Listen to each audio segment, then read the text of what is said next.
and stay up to date about the latest Arizona drug trends at talknoaz.com. This message is sponsored by the Substance Abuse Coalition Leaders of Arizona. Will Shakespeare here. Back in my day, I invented over 1,700 slang words like swagger, bedazzled, and my personal favorite, besmirch. But even I have trouble understanding slang words like yeet or bougie or this is fire. Actually, it is extremely smooth Shakespeare vodka. Okay, boomer. See what I mean? But there is one word that describes the pure quadruple distilled spirit crafted from an 8th century Polish recipe the first time you try it. So lit. I couldn't have said it better myself. Shakespeare vodka. So lit. KQFN Tempe, also transmitting on K25CD Phoenix at 99.3 FM and K2.2 Rolling Hills at 95.9 FM. All right, people, settle down because it's time. Time for what? Showtime. When does it start? Right now. 3, 2, 1. Let's get on with the show. Let's do it.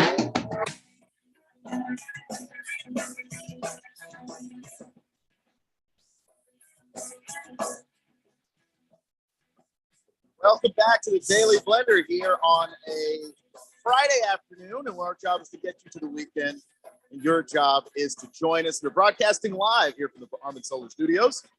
And join us on the text line at 888-368-1580. That's 888-368-1580. We'll get to the text. Obviously, I am joined by the one, the only, the legend, Randy White, and of course the man that represents all of LA, sometimes Seattle. Ralph from Harmon Solar. I'm confused. What is confusing, Ralph? What's going on here? It's opposite day. It's opposite day. It is opposite day, and I am now in control of the Daily Blender. You're playing the part of me, and I'm playing the part of you. Yeah. And I've switched my allegiance to the Cardinals. Go Cardinals.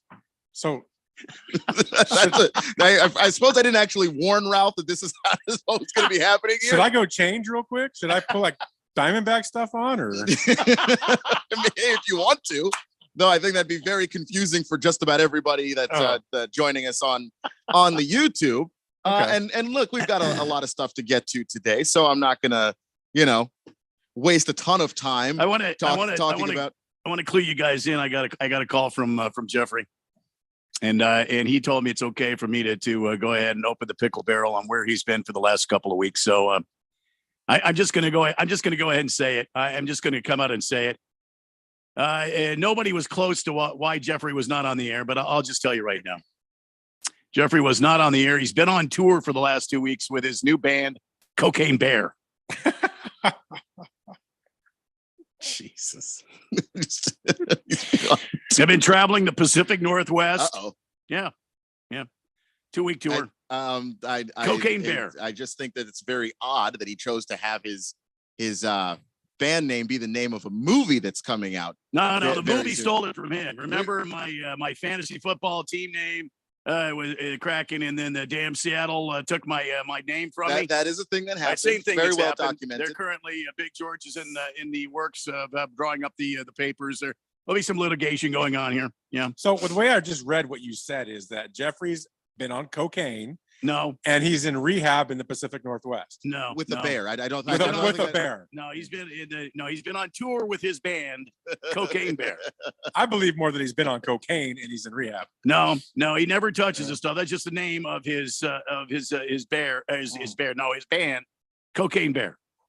Though probably also the name of his bear. Jeffrey's very rich and can afford a bear. So before we get too far off track here, because we do have a lot of stuff to get to. It's a Friday show, Keon. It's a Friday show, but I will leave it to the fourth dimension to get us off the rails. They always find a way to do it. Mm-hmm. We don't need to help them. And again, 888-368-1580. That's how you jump on here and join the shenanigans that we have clearly started to start this show. But we've got a lot of stuff going on. We've got the Phoenix Suns returning back to the NBA action. We've got the Lakers and a win for them, but a loss in some ways. We'll get to that. Obviously, we have some Kevin Durant news that he's been participating in practice. We'll break down how that's going, and of course, a very awkward interview with Mikal Bridges and who his favorite basketball player growing up was. It's ironic, really. But before we get to any and all of those things, yes. Let's start with the news that Russell Wilson, maybe not as meek maybe This not is, as this is innocent, news. Okay. in the Pete Carroll and Russell Wilson back and forth that was silently going on in Seattle. Ralph, I'm glad you're here today for this I- one. Bet you are. And I'm sure Ralph is aware of all of the news that's broken on that. I But essentially, here's what is being reported by the Athletic and some of the reporters that cover the Seahawks up there. That prior to Russell Wilson being traded, he actually asked for Pete Carroll to be fired. Pete Carroll and of course the general manager Schneider to be fired, to be canned. And the team had a decision to make, and they were going to choose Russ Wilson, or they were going to choose, their 60-plus-year-old head coach, and they chose the head coach. And obviously, in retrospect, when you look back on it, turned out to be the correct decision. The head coach and the GM, yeah. Yeah, Mhm. as they went out, they had a hell of a draft.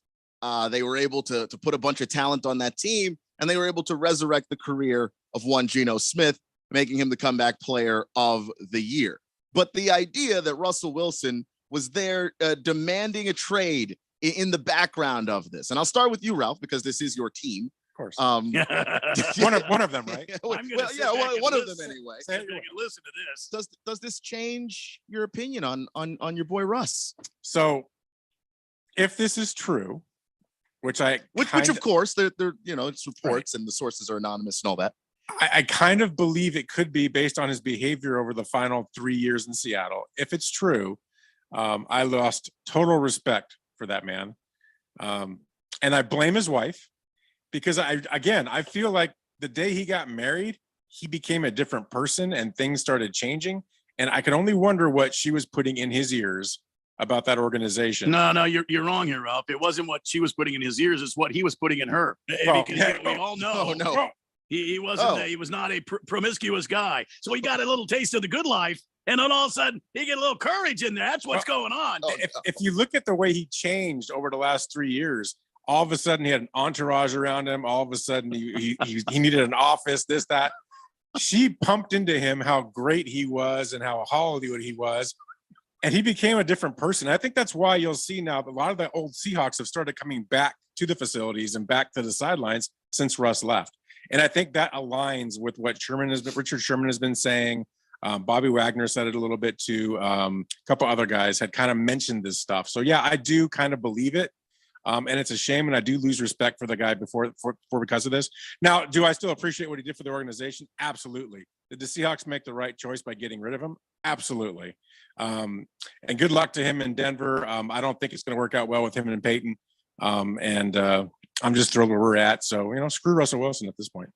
Wow. Yeah, no, it's very, very strong words. And I think it's interesting that you mentioned the former members of the Legion of Boom, because they've been saying this basically the entire time. They have. And a lot of people, myself included, kind of assumed it was sour grapes, like they didn't give you guys the money. They chose the quarterback, all of that stuff, maybe just kind of let it go. But Randy, do you think that was something that was brewing the entire time? Well, I mean, I agree with Ralph. We all heard the rumblings from some of his former teammates, and there was a lot of I don't want to say bad blood, but there was a bad taste in everybody's mouth. After Russ got paid, and they were not able to keep the Legion of Boom together and things like that. So, I tend to follow the majority on this. I can't see, and of course, Russ came out and he said this is just. This is entirely fabricated. It's completely wrong. It's false. I love Pete, blah, blah, blah. But of course he's going to say that, Right. What else is he supposed to say? You can't, where there's smoke, there's fire. Generally, there was a lot of smoke from a lot of different people. And I think Russ's bad side has been shown, here in the public. I think the truth will come out here. It kind of reminds me of Phil Jackson with the way he had to handle Kobe and Shaq and all the stuff that went on behind the scenes. And then once Phil left and he put that book out there about really what was happening, I think Pete Carroll will eventually, when he's done, he'll let us know what the truth is. And I do think this is the truth. It's funny. They talked to Marshawn Lynch 2 days ago before this broke, and they asked him what he thought about Russ. And he said, I appreciated everything he did on the field. He was a baller. He was special. But as far as off the field, we were different people, and I don't really have much to say about it. Not that's kind of that's typical Lynch, right? That's how he handled it. Mhm. But the other guys from Legions of Boom, man, they had nothing but bad things to say. Yeah, and I think that of course speaks to at the end, Marshawn's still an offensive guy. He's not going to turn on Yes. another offensive player. The defensive guys have no loyalty to you whatsoever, especially if you're the reason why possibly one of the great defenses in the history of football. I mean, you talk about the 2000 Ravens, the 85 Bears. Well, those 2012 Seahawks, they're right up there in that conversation of one of the great defenses of all time. Well, it makes you wonder. I still go back to the Super Bowl 2000, Super Bowl 49, and I think about that one play. And as a Seahawks fan, you think about it all the time. You wake up screaming about it. But I think back to that play, and was there pressure on Pete Carroll because of a situation with Russell Wilson to call that play, to do that when you had the best running back in the game and you had a yard to being two-time Super Bowl champions? Why did he do that? What was behind it? I really think one day it's going to come out, but maybe it has something to do with this. I have no idea. I don't really know either, but I will say I tend to believe the reports, not just because of the reporters, but because the Athletic does tend to just put a bunch of money in. Hey, you guys just go investigate stuff. When the story's done, it's done. So you don't have the pressure of a deadline or anything like that. So Right. you have a little less of the reporters making stuff up, but also because of what we mentioned before, just the Legion of Boom. Those guys were so consistent when they kept saying, Russell Wilson's not the guy you think he is. He's a little bit more manipulative than you think he is. And they kept saying all of this stuff. And I just kept dismissing it because, if you have an opportunity to get paid and the team chooses somebody else in front of you, you are understandably upset. Like I think that makes sense to me. So I never really thought that there was anything crazy about that. I just thought that was normal human emotion. And obviously there was more to what they were saying than originally met the eye. You know who the first person to say these things about Russell was, right? It was his college girlfriend. Because right after he got drafted, they broke up and she had a lot of things to say. And she put out the truth that she thought was at the time about Russell. And it kind of lines up with what we're seeing and hearing now. So it's interesting. Does You he? mean his college girlfriend at North Carolina State or Wisconsin or Wisconsin, I think. Yeah. was it Wisconsin? Okay. Yeah. The one that you see in the draft pictures. Right. Who looks even happier to be drafted than he does himself.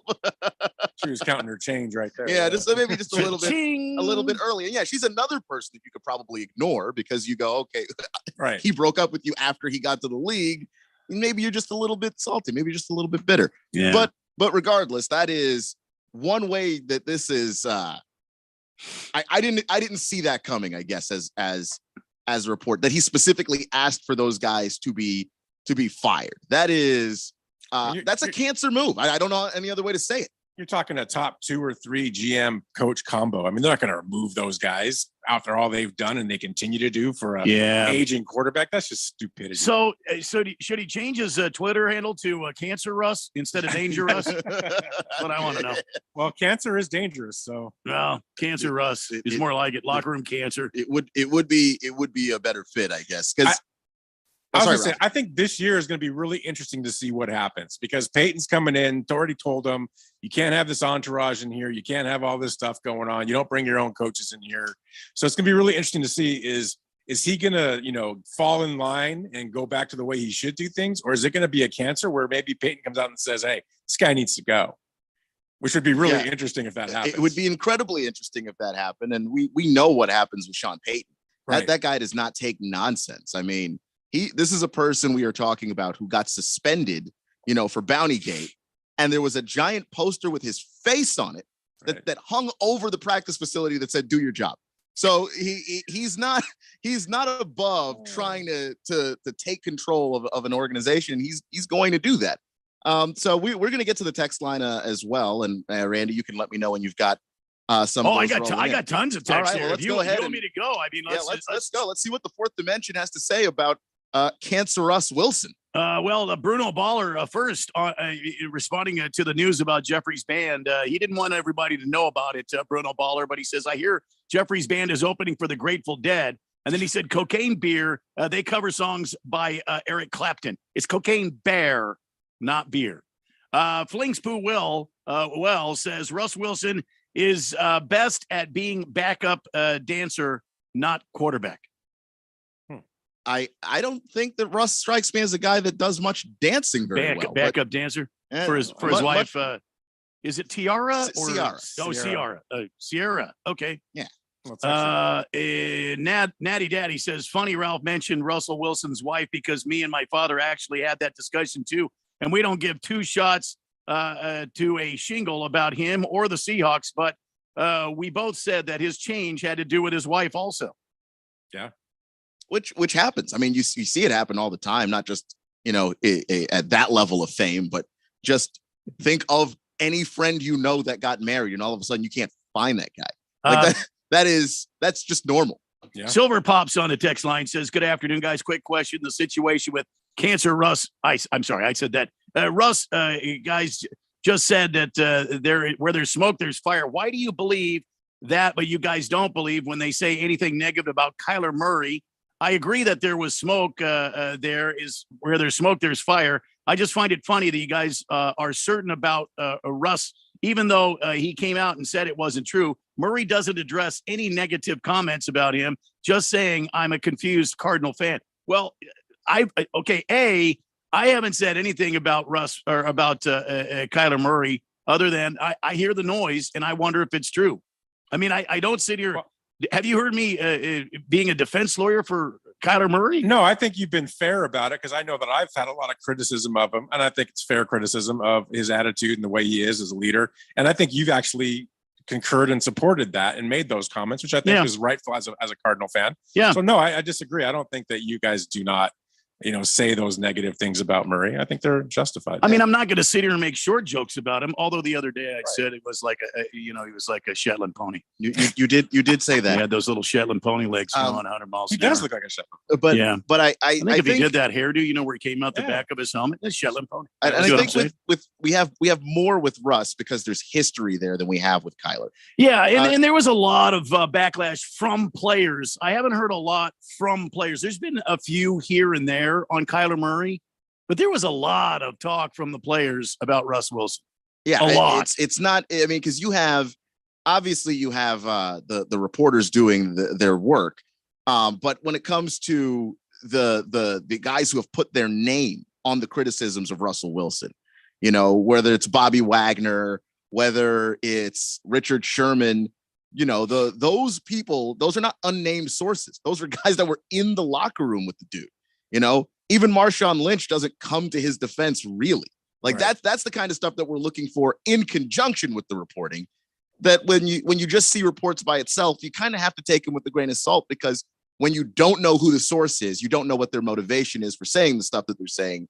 In the case of some of the stuff in Seattle, you have a pretty clear picture of who's saying it. Yeah. And you could kind of tell because you could see it obviously I was so close to the Seahawks, and you can see it on the field even a little bit, because when Russ was having bad games, not doing his job, that defense used to get on his ass. So, I mean, it was interesting to watch. So, yeah. It's all CK is the last text we have here right now. 888-368-1580 says, good afternoon, fellows. Randy, beer me on this wonderful Beer Friday. Is that what it is? One day closer to KD. Sea chickens are trash. Suck it, Ralph. It's all capitals. He's a Bronco. I don't care. I don't. Back to you, Keon. I mean, it's CK. What are you gonna do? And it's CK on a Friday, no less. I mean, the guy's gonna be absolutely out of I don't know control. about a wonderful Beer Friday. Is it never beer day? I That's mean, what I want to know. you get a nice beer from the Daily Blender bar. You just think maybe you come in a little bit more friendly than that before just immediately escalating to Just go to right. screaming at Ralph. First day of spring training, we should be talking about those beautiful things, right? Just came in at an 11. That's all right, CK. Just I don't know. Back it down a little bit, CK. Yeah. That's all I'm saying. So anyway, this is the Daily Blender. We're broadcasting live from the Harman Solar Studios. We've got a ton of stuff to get to. Potentially good Commandos news for me. Actually, potentially great Commandos news for me. Sorry, didn't mean to be more humble than was absolutely necessary when it came to that team. We've also got some stuff to talk about with the Suns. Kevin Durant is coming back. He was in a full contact practice. What does that mean? And the Suns also are interested in a free agent that a whole lot of people maybe did not have on the radar. We'll get to that. You're listening to the Daily Blender on 1580 The Fanatic. This is Brent Musburger's action update on 1580 and 99.3 The Fanatic. The best way to start betting smarter is to sign up for a free VSiN subscription at vsin.com/subscribe. That's vsin.com/subscribe. NBA, the Phoenix Suns are home tonight as they take on the Oklahoma City Thunder to kickstart the second half of the season. Phoenix favored at home by 6.5 points. The Thunder plus 220 on the money line, while the Suns are minus 270. The over-under at 231. Other games in the NBA, the Golden State Warriors home tonight to take on the struggling Houston Rockets, who have lost 7 in a row, worst record in the NBA. Golden State coming off a loss on Thursday night to the LA Lakers, minus 10.5, minus 550 on the money line. Houston plus 400 with an over-under of 231.5. I'm Tony Desiri with your VSiN Action Update on 1580 and 99.3 The Fanatic.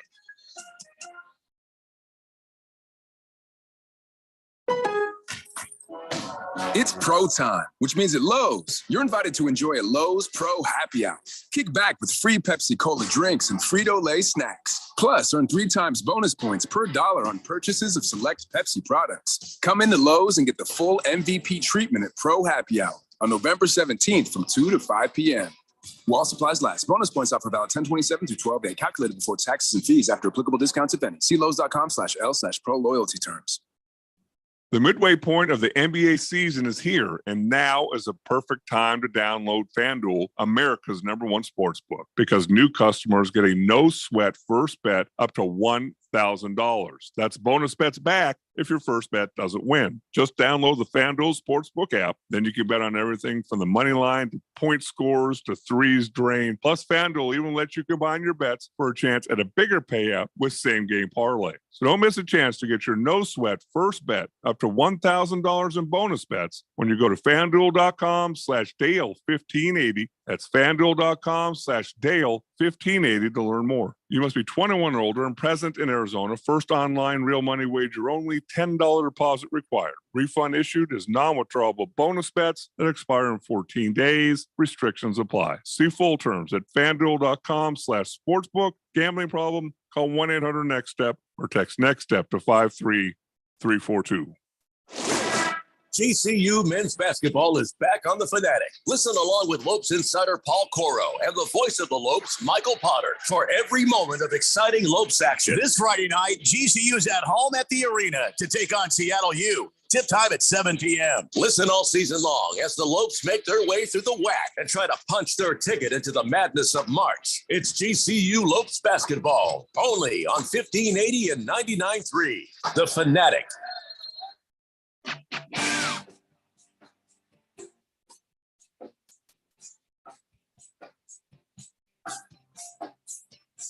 It's Daily Blender on 1580, 99.3. The Fanatic on this, as CK likes to say, Beer Friday. And we are heading for the weekend. Lots going on the weekend. And remember, the NBA just getting fired up for that last stretch run towards the playoffs. Lakers win last night.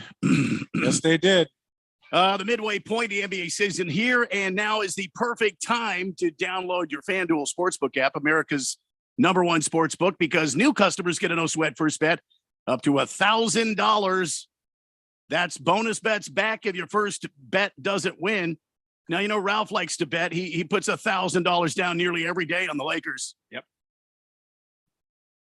That's why he lives where he does. That's why I'm divorced. Anyway, just download the FanDuel Sportsbook app. It's safe, secure, super easy to use. Then you can bet on everything from the money line, point scores, 3-pointers. Hell, you can, how many times LeBron's going to flop in a game. I mean, you bet on virtually everything. Can include, all kinds of player props, player points, rebounds, assists. So many exclusive bets like the 2x3. That's 2 3-pointers scored in the first 3 minutes. I mean, there's one you could lay, a couple bucks down. Plus, FanDuel even lets you combine your bets for a chance at a bigger payout with a same-game parlay. Just don't miss this chance to get your no-sweat first bet up to $1,000 in bonus bets when you go to FanDuel.com/Randy1580. That's FanDuel.com/Randy1580. To learn more, make every moment more with FanDuel, official sportsbook for a sports betting partner of the NBA. You must be 21 or older, present in the state of Arizona. First online real money wager only, $10 deposit required.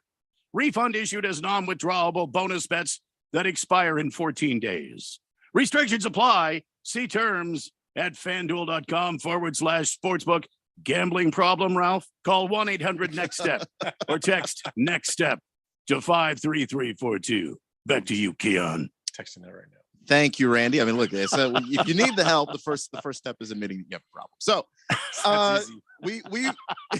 I've got some news that is just I can barely contain it. I'm just going to go ahead and just unleash it everywhere because here it is. It's worth like 3 Super Bowls to me. Okay. Boy. What is let's do it right. Come on. What is it, Keon? Oh, the rumors are out. Jeff Bezos is researching on putting a bid into buying the Washington Commanders.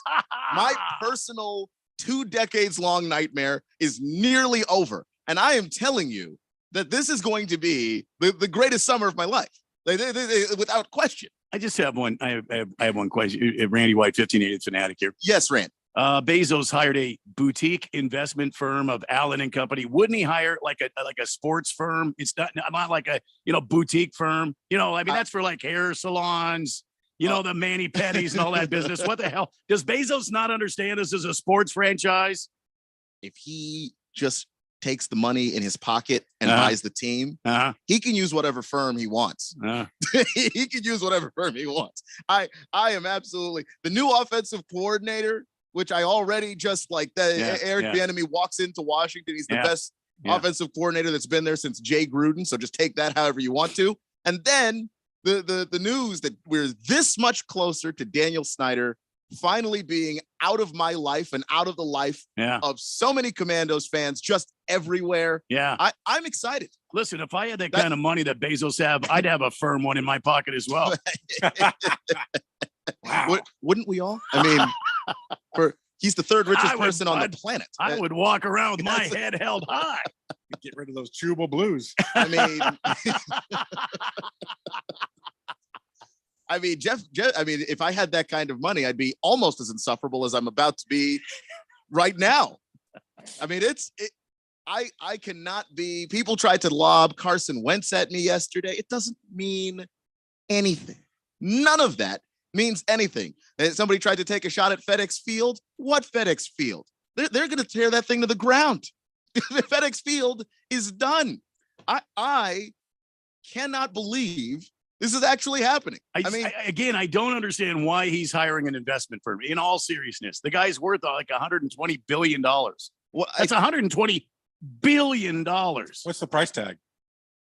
Well, they can't. It's like between. I think it's between $5 and $7 billion is what the asking price is. I think if Bezos walks in with the cash, he could probably get it 4.5. But this is the thing. This is what I've read as far as the research goes. He knows that he can just write a check and have the team right now, but he doesn't want to bid against himself. He doesn't want to spend more money on the team than he has to. So what he's been doing is letting the other bidders put their offers forward.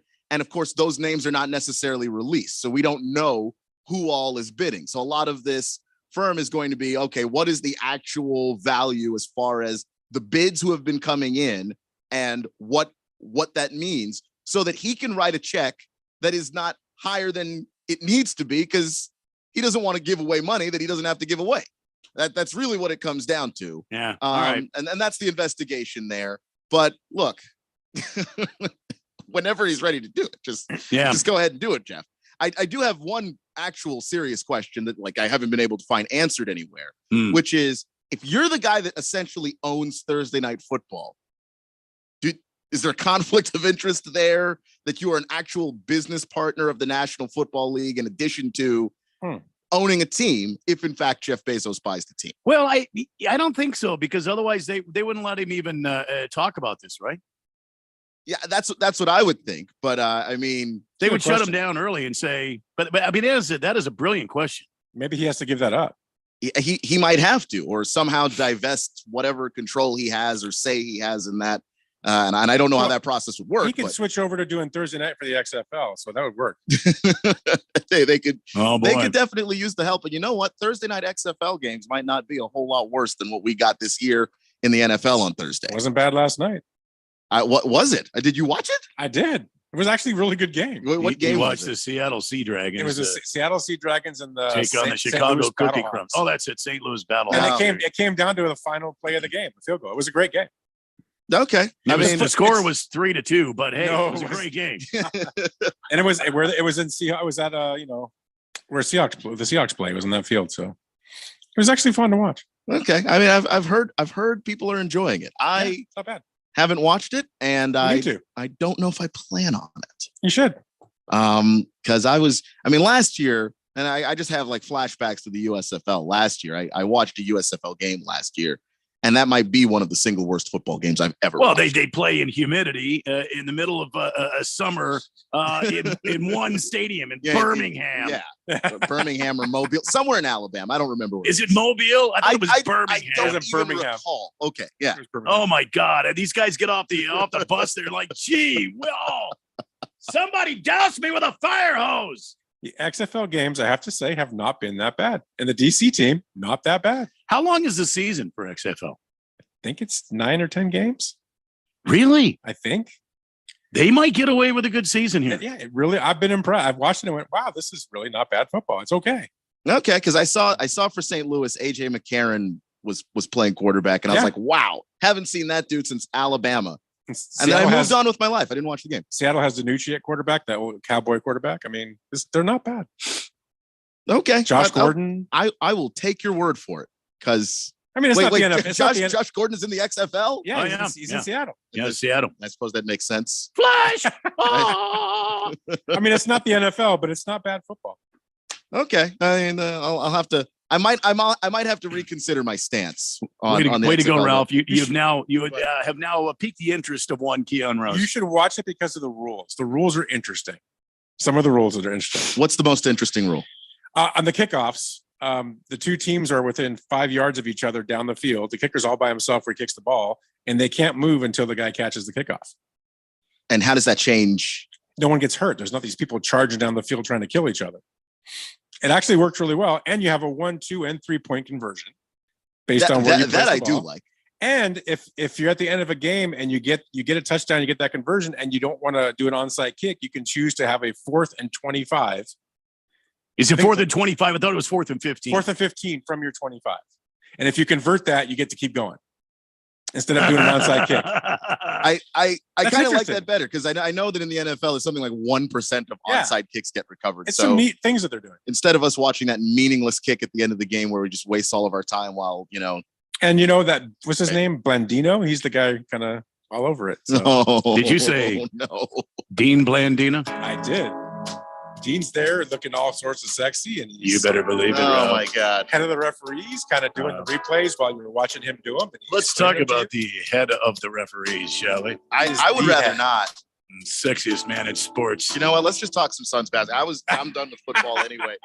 Just kill. What's wrong, Keon? Sorry, I didn't mean to sidejack that. I mean, you got a haircut today, man. You look sharp as a razor blade, buddy. I do appreciate that. Yeah, no, gonna. Dean. How about the ladies will flock all over you when you leave the station tonight? I mean, that might be possible, but Dean, I don't see the way that Dean says Young it. man like you. Come on. It's weird when he says it. That's the You thing. know what you need to do, Keon, is get one of those satin shirts. Oh no! I think Wear it that out is to the club. not a great idea. Let the buttons fall way Couple down buttons here. down. Yeah, Oh, no. interesting. What were we talking So- about, guys? Sorry. We were just about to start talking about basketball, Oh. actually. Yeah, I don't Yep. do basketball. I noticed. That's why we're trying to leave you. I don't do basketball. Oh no, you can't restart the music. That's not fair. What do you do, Dean? have most everything else. Yeah, we Hello. know, Dean. I have a whole different definition of boiled peanuts. You know what I'm saying, guys? Dean Blandino out. No, never know what to do when Dean makes an appearance. Hide your peanuts. Yeah. As best as you can. So we're gonna try and transition as best as we can, and in no way that's awkward at all. The Suns They're back tonight. They're playing basketball. And we're waiting for Kevin Durant to come back. The reports. I'm not. of I course, know are- exactly when he's coming back. Well, that Sunday is when he's coming back. Exactly. Playing the Milwaukee Bucks. But we're waiting. You know, we're hoping to see what the new look Phoenix Suns will be like. What do you mean But- new look Phoenix Suns? Well, new look because now you got Kevin Durant. Yeah, so you add the sniper in there. So what does that and, do and, for you? and of course you have subtracted a couple of guys. So I'm You just just have more consistency than you had with Mikhail and Cam. That's all. You bring in, one of the names in the NBA. So it's not a new look. It's Well, just let's just say more dangerous. that is. I like that See right that there. you were you an ad man in a past I life? should have been. Because that is a madman pitch right there. We're Mm. we're not new look. We're more dangerous. Yes, That's- there it is. There it is. Right there. That's $1 million right there. And the Suns trying to be a little bit more dangerous all the time. So they're looking in free agency. They're picking up guys off of waivers and things like that. And reportedly, the Suns are interested in adding some point guard depth to the bench, which is something that we've Yeah. talked about all the time. Yeah. And the name that has popped up most recently is Derrick Rose. I don't have a problem with that, except, and I think you know where I'm going to go with it. Gus. For sure. Injury history. I love Derrick Rose. Don't get me wrong, but injury history. We already have that in CP3, Chris Paul. Yeah, I hear you. And I So think if you that put is a two of these concern. guys together, you get one like dynamic point guard. Is that what the thinking is? Well, the thinking is just to add a little bit of depth to where, if for some reason Chris Paul is not available, you have somebody who can handle the basketball. We've seen the trouble that the Suns have had, especially in the postseason, when CP3 is not there. Even when CP3 is not the scoring threat, just the fact that he's the guy that brings the ball up the floor when he's not out there, and you have to rely on Campaign, and obviously Campaign's been injured a lot this year too. So who the hell is doing it? The Suns have had those kinds of struggles. And I think with Derrick Rose, you're not going to be asking him to do this on a nightly basis. In fact, I don't even know if you're going to be asking him to do it very often. But what you will be having him do is come in those times where Chris Paul maybe gets banged up and, misses 2 or 3 games. Well, then you've got Derrick Rose to rely on. I understand that 2011 Derrick Rose is not walking through that door. Okay. The guy that was the MVP of the league with all that athleticism, or even Derrick Rose of 2 years ago, when it looked like with the Knicks, he was resurrecting his career. Yeah. He was making kind of a comeback. He's not even that guy, but I do think that he is a body that can give you somebody to throw at top tier playoff defenders when you get to that point in the playoffs. Because we're not even talking about Western Conference Finals. Last year, I watched Chris Paul struggle to get the ball past Jose Alvarado, against the Pelicans. And Alvarado's a damn good defender. But the fact is, when it's just Chris Paul doing it, you have to rely on that for an entire game. And those guys, when they key in on your point guards, when they key in on the guys who handle the ball in this league, they can make life very difficult. And I do think that with Derrick Rose, you're not asking him to go out there and be the 28 points a night guy. You're asking for maybe 6 or 7 minutes off the bench. All right. Well, again, I think it could be a good pickup, except for the injuries. Yeah. Yeah. Except for the history. That's it. And the history, we're not even talking about the major stuff from a long time ago. I think some of the injury concerns with Derrick Rose are some of the stuff from like last year. Like it's pretty recent with him. So keep in you mind, are taking a risk. Both of his knees have been rebuilt. So, so to speak. and well, literally too. I think his hip too, right? I mean, it was his hip.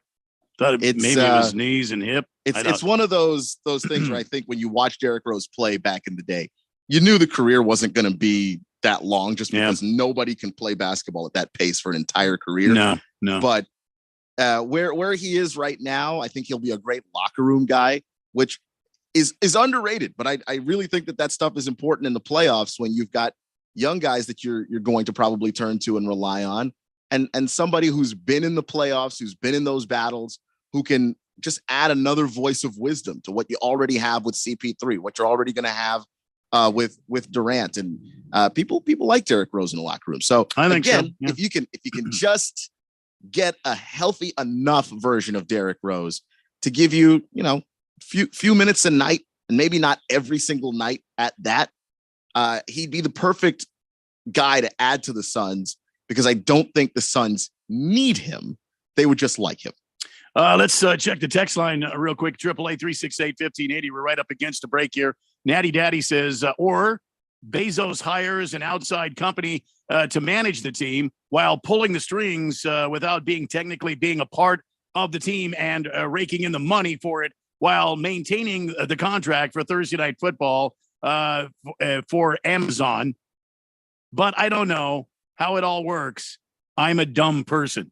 Daddy, you're not a dumb person. Hey, maybe you speak in run-on sentences, perhaps, but not a dumb person. Not at all.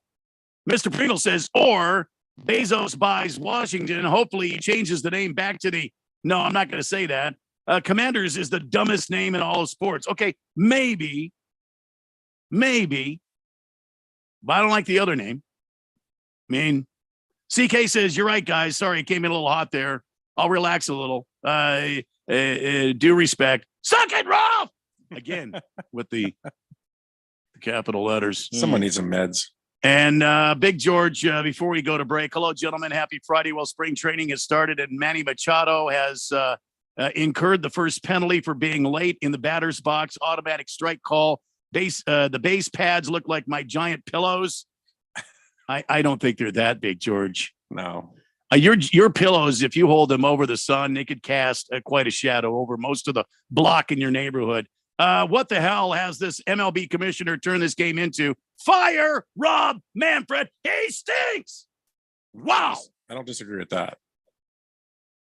Good to know. Jagdog's asking if Harman Solar is sponsoring the XFL. He says you're trying pretty hard to sell this, Ralph. No, we were in talks with them, but we didn't settle. So no. He says you can polish a turd, but it's still a turd. Okay. And I'd say watch it. After you left, he says, afternoon, gents. Jeffrey's still cleansing his soul in purifying waters of Laker, Minnesota, huh? Well, it has been a great week of shows. Well, thank you. After you left, Jeffrey has been on tour with his band, Cocaine Bear. That's all I've got from the text line there, Keon. I appreciate that, Randy. And really, the dumbest team name in sports, the Utah Jazz play in Utah. I just feel like that's potentially dumber. Anyway, Jazz in Utah. We've got still more stuff to go. We are flying along here on a Friday afternoon. I can't imagine Never that heard of they any do jazz in Utah. of any kind. Like not even the slow, boring Kenny G kind. Just none. It'd be the most Caucasian brand of jazz you've ever heard in Utah. just Starbucks coffee background jazz. That's what we're talking about. We're not talking about actually anything good. Okay. Sorry. Coming around the corner, we're potentially going to be talking about a Philadelphia Eagles broadcaster that lost his ever-loving mind after the Super Bowl and some more assorted things. This is the Daily Blender on 1580, The Fanatic.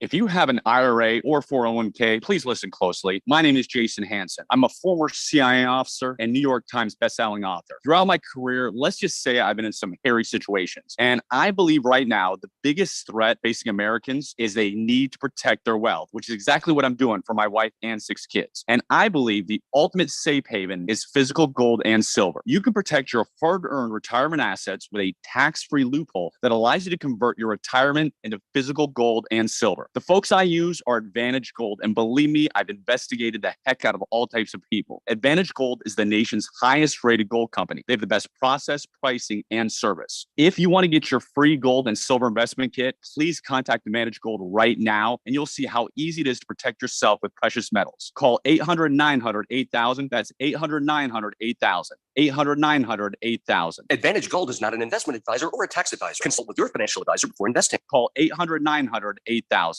If you are an IT professional looking for an opportunity with great benefits, the freedom to creatively solve problems in a career with great growth potential and a team environment, look no further than Affinity Technology. Serving the Valley since 1992, Affinity Technology is looking for a level 1 tech to develop and deliver excellent solutions and outstanding customer service. Visit atechaz.com/jobs and get started with your future today. That's atechaz.com/jobs. Are you a planner? Do you like to plan ahead? Then, of course, you already have a plan to call Harmon Solar, right? Bruce Jacobs here. It should be at the top of your list to get solar now and enjoy huge savings next summer. Up to 85% on your monthly bill with zero down and no payments for 12 months. Then you can plan what to do with all that extra money. Harmon Solar is a family-owned, women-owned, local company that uses top-of-the-line equipment. Call Harmon Solar 800-281-3189 or go to harmonsolar.com. Hi, Jada Cantor here, Diamond Dave's daughter. I've watched my dad as I grew up talk about what he can do, what no one else can, because of our family's fourth generation connections, direct importing and operating out of an office instead of a typical retail location. If you want something special in a diamond, a wholesale price, and to have the owner personally involved in your special diamond, call my dad, Diamond Dave. Call Diamond Dave at 480-397-2450 or follow him on Instagram at Diamond Dave, KANTOR. What's for dinner? Burgers? After last week, no thanks. Avoiding foods due to fear of diarrhea, gas, bloating, stomach pain, or loose, oily stools? It may not be just stomach issues. It could be EPI, or exocrine pancreatic insufficiency. EPI can cause uncomfortable symptoms because it's a condition where the pancreas doesn't release enough digestive enzymes to break down food. But EPI can be managed. Use the symptom checker on identifyepi.com and talk to your doctor about your symptoms. That's identifyepi.com. Sponsored by AbbVie. This is Brent Musburger. Don't miss Pro Football Blitz, Saturday afternoons, right here on Arizona's sports betting station, 1580 and 99.3, The Fanatic.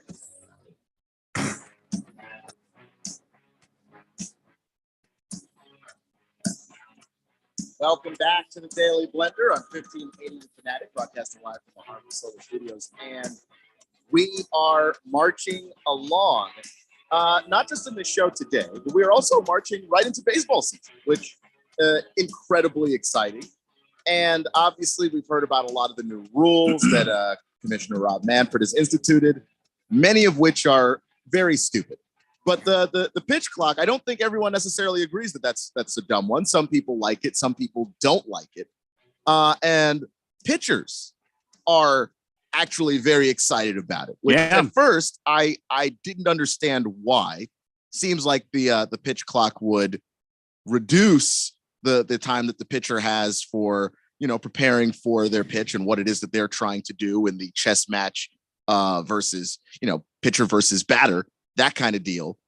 But actually, pitchers are incredibly excited about it and excited about using the clock to really pin down batters. And I'm kind of excited about where this might actually wind up going, because I always thought the pitch clock was pitchers are taking too long. It's going to shorten games on that side, but it's actually got a point where the batter has to step into the box, which is when there's 8 seconds left on that clock. The batter has to be in there, and then the pitcher has all the time in the world to make the batter do whatever it is that he wants. So I'm going to ask you, Randy, and you too, Ralph, because you guys have actually played baseball, whereas I just tried out for the team, didn't make it, and decided to become a sports writer later that day.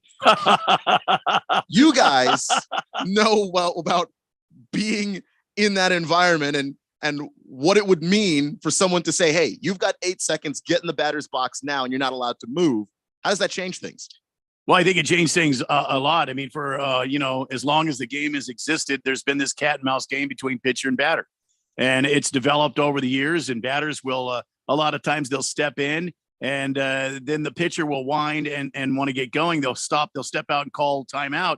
I don't know if they're going to be able to do that now. I think it's going to be once you're in, you're in. You got to go with the ball because we have the pitch clock, and that's the way it's going to be. And the Rob Manfred has deemed it necessary to try to speed the game up. So I think what's happening here is now the tide has turned.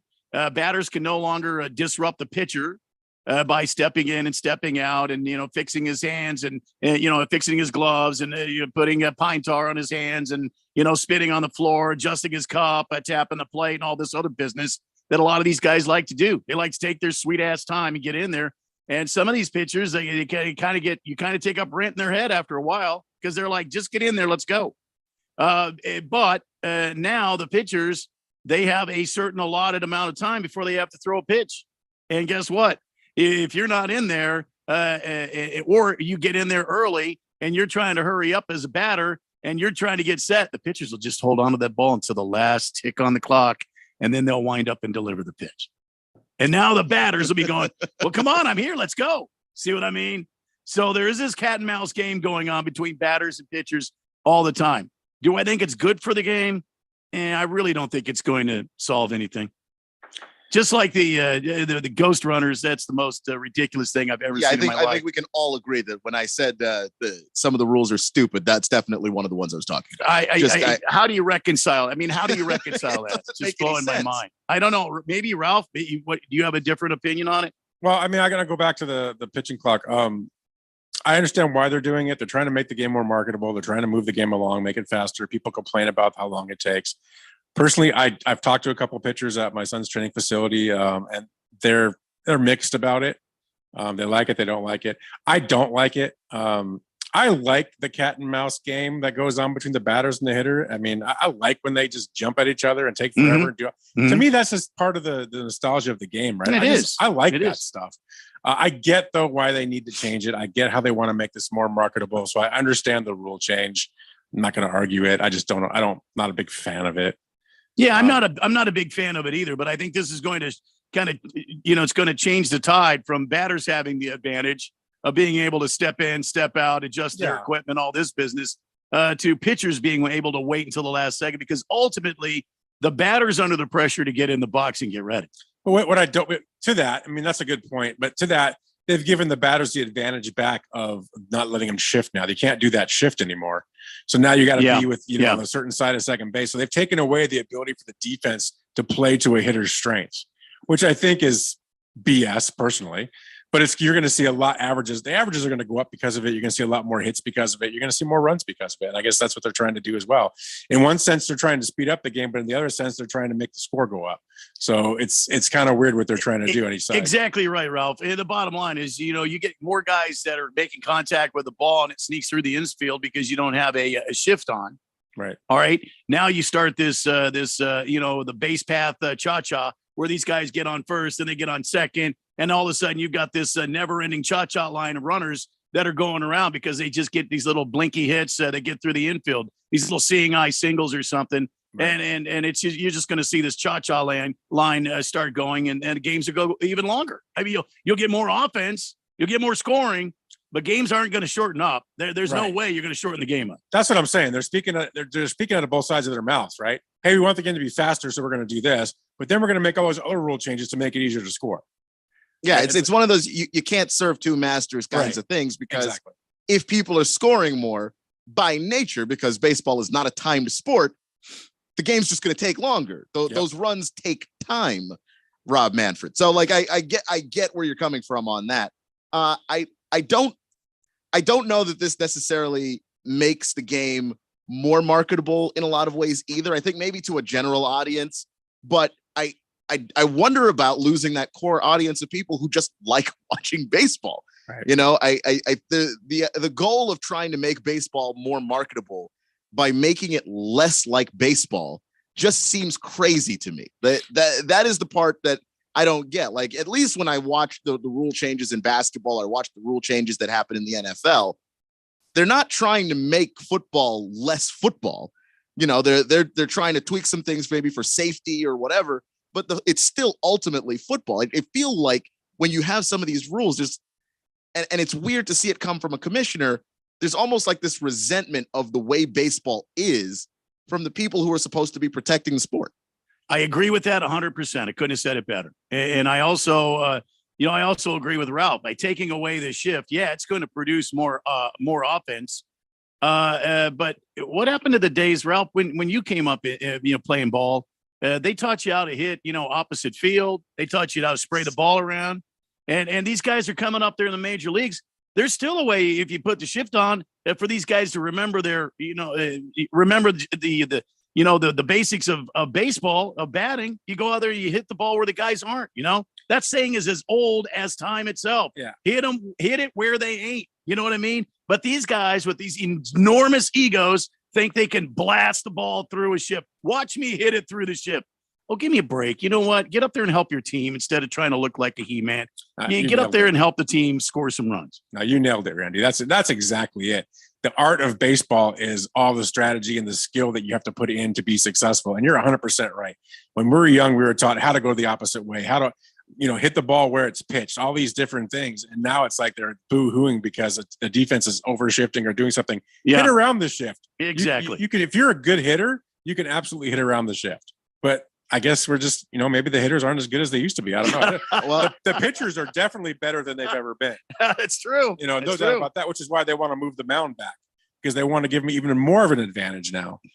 So it's insane to me. It honestly is, because it's one of those things. I was actually listening maybe 6 or 7 years ago to an interview with Pete Rose, and so to your point about maybe the hitters aren't as good as they used to be, Pete's like they're not. Like they just don't have the fundamentals because they're so coached for hit for power. Yep. That none of the other stuff winds up mattering. Yeah. And I think eventually someone was going to figure it out. There was going to be some hitting coach out there that was going to make millions of dollars on just teaching guys the thing that they should have known from the beginning, which is, if everybody shifts to the left, you want to just try hitting it to the right? You want to see if that works? Well, I mean, it would occur to some people. I mean, the most beautiful part of the game for me is the art of the game, and that's a pitcher that is so right on his craft. He could put the ball anywhere he wants to at any time. Then you get a hitter up there. I don't know, maybe Tony Gwynn or a Rod Carew or even a Pete Rose. You get some of these guys up there. It doesn't matter where you put the ball.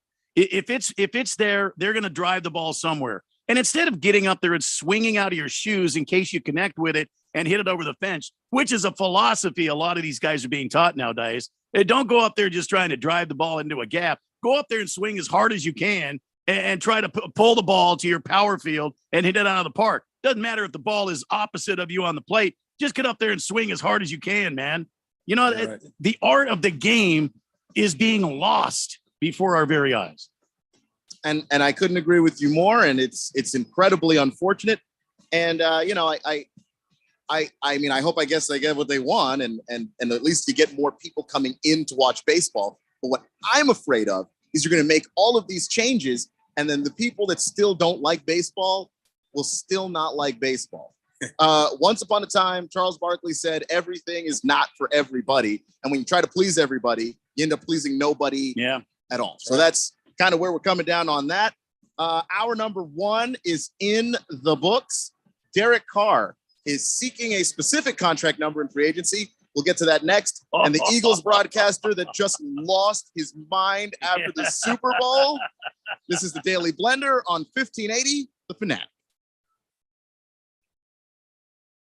Cashback is not available on gas in New Jersey and Wisconsin. This is Matt Crowder live at the gas station on 41st Street reporting on those skyrocketing gas prices. Excuse me, miss. Are you buying less gas now because of the high prices? Oh, I never pay full price for gas anymore. I just use the free Upside app that pays you cash back for every gallon of gas you buy. Wait a minute. Are you saying you actually get paid cash when you buy gas with the Upside app? Yes, I get real cash back every time I buy gas. Well, does that actually add up to anything? I've made around $200. Wow. Well, there you have it. Stop paying full price for gas. Download the free Upside app and get real cash back every time you buy gas. This is Matt Crowder Radio News Network. Download the free Upside app now to earn real cash back every time you buy gas. Use promo code LANE for an extra 25 cents a gallon bonus on your first tank. You can cash out anytime right to your bank, to PayPal, or any gift card for Amazon and other brands. Just download the free Upside app and use promo code LANE for a 25 cents a gallon bonus on your first tank. That's code LANE. One trip down Scottsdale Road, and it's obvious snowbird season is here. You know what else is on Scottsdale Road? The absolute best restaurant to take your out-of-town friends and family to. Kasai Japanese Steakhouse. No one does it better than Kasai, where talented Teppan chefs create the food, fire, and fun of teppanyaki. Kasai Japanese Steakhouse is dinnertainment at its best, where a delicious 7-course meal is prepared right at your table with flair. It's the perfect choice for any occasion. Choose from over 50 different items and combinations of teppanyaki. Looking for a great dining without the show? Kasai offers an awesome selection of Asian-inspired dishes and tasty sushi. Happy hour deals daily until 6 p.m. And enjoy outdoor dining on our heated patio. So whether here on a golfing trip, for spring training, or just to enjoy our Arizona sunshine. Don't just take your guests to dinner. Take them to Kasai Japanese Steakhouse for dinnertainment. Visit KasaiScottsdale.com. That's KASAI Scottsdale.com or call 480-607-1114. People who come to Cricket stay with Cricket, just like our customer, Michelle. As an entrepreneur, every day is different. My phone bill from Cricket, on the other hand, always stays the same. Without surprises, hidden fees, or annual contracts, I can work worry-free. That's Michelle, everybody, doing business like a boss. Smile, you're on Cricket. Real customer, paid for testimonial. See cricketwireless.com for details. I taught for 20 years until I started forgetting my lectures. Eventually, he had to quit. Getting his early Alzheimer's diagnosis was hard, but it gave us time to take control of the situation together. I can't imagine going through this without him. If you or your family are noticing changes, it could be Alzheimer's. Talk about seeing a doctor together. For more information, visit alz.org/time to talk. A message from the Alzheimer's Association and the Ad Council.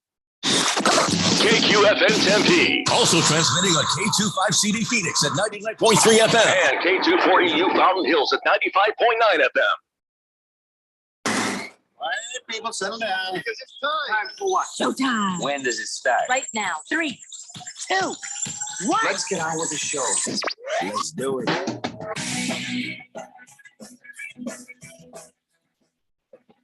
Welcome back to the Daily Blender, broadcasting live from the Harman Solar Studios in Scottsdale, the Mega Complex. I am alongside the legend himself, Randy White, and the man that represents all of Los Angeles and sometimes Seattle, Ralph from Harman Solar. That's good. I like that. I think you found it. I think I found it. Yeah, I felt good about that. So we are chugging along here, and we are talking baseball, and we're talking basketball, and we're gonna head back to the hard court here because the Lakers did get the win over the Golden State Warriors last night, and in the process, unfortunately, lost point guard D'Angelo Russell on a very freak accident, ankle sprain type deal. So doesn't look like a break. Doesn't appear to be anything of that nature. He just went back to inbound the ball. Dante DiVincenzo of the Warriors was behind him. He stepped on his foot as he was stepping out of bounds and rolled his ankle right there. It was a non-basketball play almost. I mean, they were, the clock hadn't started yet or anything. It was just one of those wrong place, wrong time is what D'Angelo Russell said about the injury. But I thought it kind of bittersweet. How do you feel about that, Ralph? Because the Lakers did look good. I mean, I saw the play. It did. I mean, it looked ugly, but then he was walking it off afterwards. I mean, I don't know how long he's going to be out. Hopefully not too long. I would tell you that since the Lakers have made the changes they've made, they look really good. I mean, they had 8 guys in double figures last night. I mean, they were flowing a lot better. The last 2 games since really the draft, since this trade happened, they've just looked like a different team. So I'm thrilled with what I'm seeing. I think this team can definitely, they're 3.5 games out of being the number 6 seed. So they're right there. They're playing the next 5 or 6 games against all teams above them, so they can go after him a little bit. But we need Russell.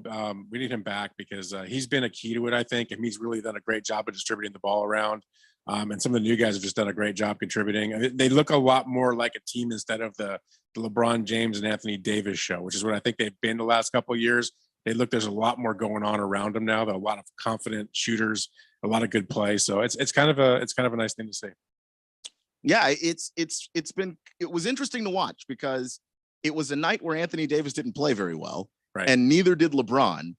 And I understand that these Warriors are injured. It's not the Golden State Warriors that we're used to seeing. But the fact of the matter is they won that game in very convincing fashion. And it's one of those things that when you watch the guys out there on the floor, you go, what? Why wasn't this obvious to Rob Pelinka and others before? When you have a team with LeBron James, you surround him with 3-point shooters. That's what you do. I think Rob Pelinka probably was waiting for this time of the season. I think he realized what a nightmare this team is. They tried to make some off-season moves, didn't work out for them. And finally, they got into a position with the trade market and all that where they could actually make some moves that made sense for this team. That's what I think happened. I don't know. I mean, I'm not an NBA GM. I don't know for sure, but it seems like to me, as just your average fan sitting out here, that they didn't have those opportunities until right now. And now is the time for them they could deal Russ and they can actually move him along. They dealt some of Patrick Beverly, come on. That was a terrible decision in the first place. It seemed like they were star hunting But they got rid of him. They brought in some good talent, some quality ball players. And I think D'Angelo Russell is the perfect fit for them at point guard. I mean, this is what that team needed.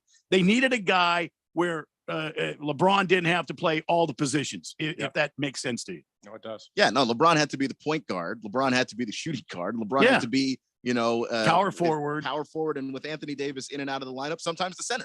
It just you can't put that on a guy going into year 23 in his career. No. All I'm going to say is this Laker team will be a tough out. That's all I'm going to say. Yeah, I mean they're a team that, if they get to make it to the playoffs, and I know it's a cliche, but they're the team that no one wants to see. I agree. Especially with Russell. Russell shoots the three very well. Malik Beasley, who I did not mention, also had a great night shooting the basketball as well.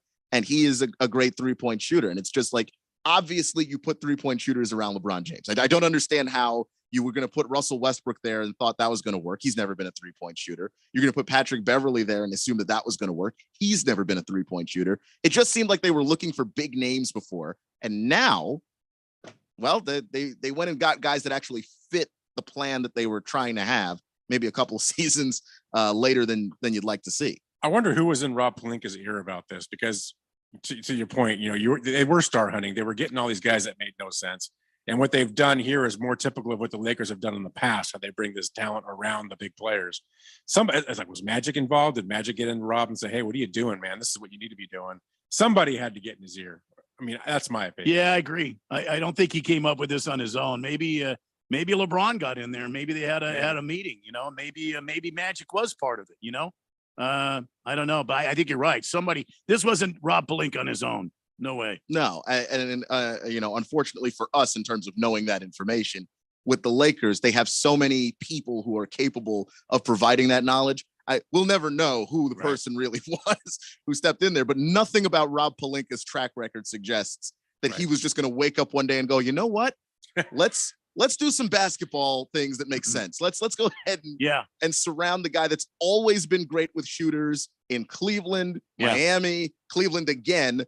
Let's do it here in LA. Like, that should always have been the mindset. I don't get it, but I think this is a tough Lakers team. I think they're 1.5 games behind the Warriors for that 10th spot, and the Warriors continue to struggle. Yeah, they're in a free fall. Now, their road record this year has been horrible, and I'm not discounting what the Lakers did last night, but they have not been road warriors this year at all. So you've got Steph out. This team is in a free fall right now. They better get things fixed here pretty quick.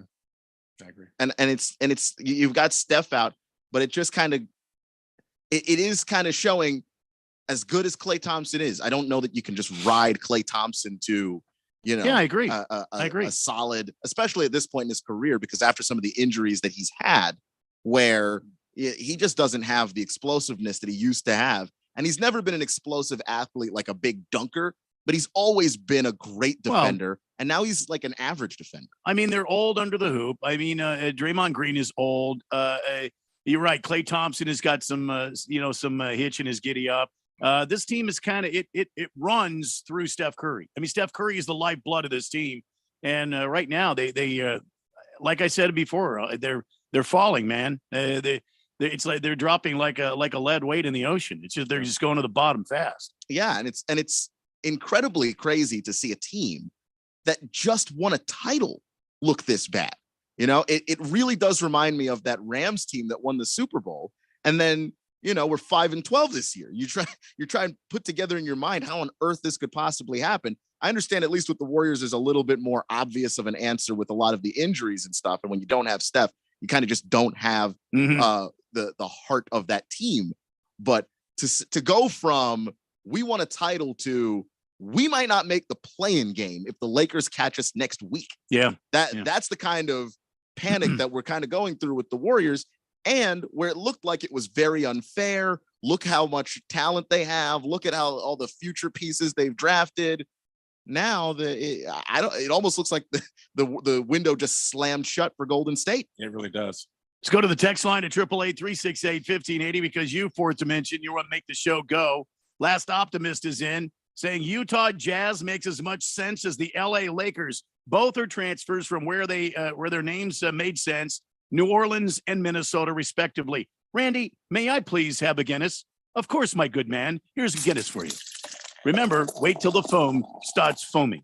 CK says, Randy, where's my... Nope, I'm not going to do it. I've been told by the owner of this radio station not to do it. Oh, thank God. Sorry, that is done. He wanted a pina colada. Yeah. Oh, you should say pina colada. That's fine. No, you can say it, but we can't.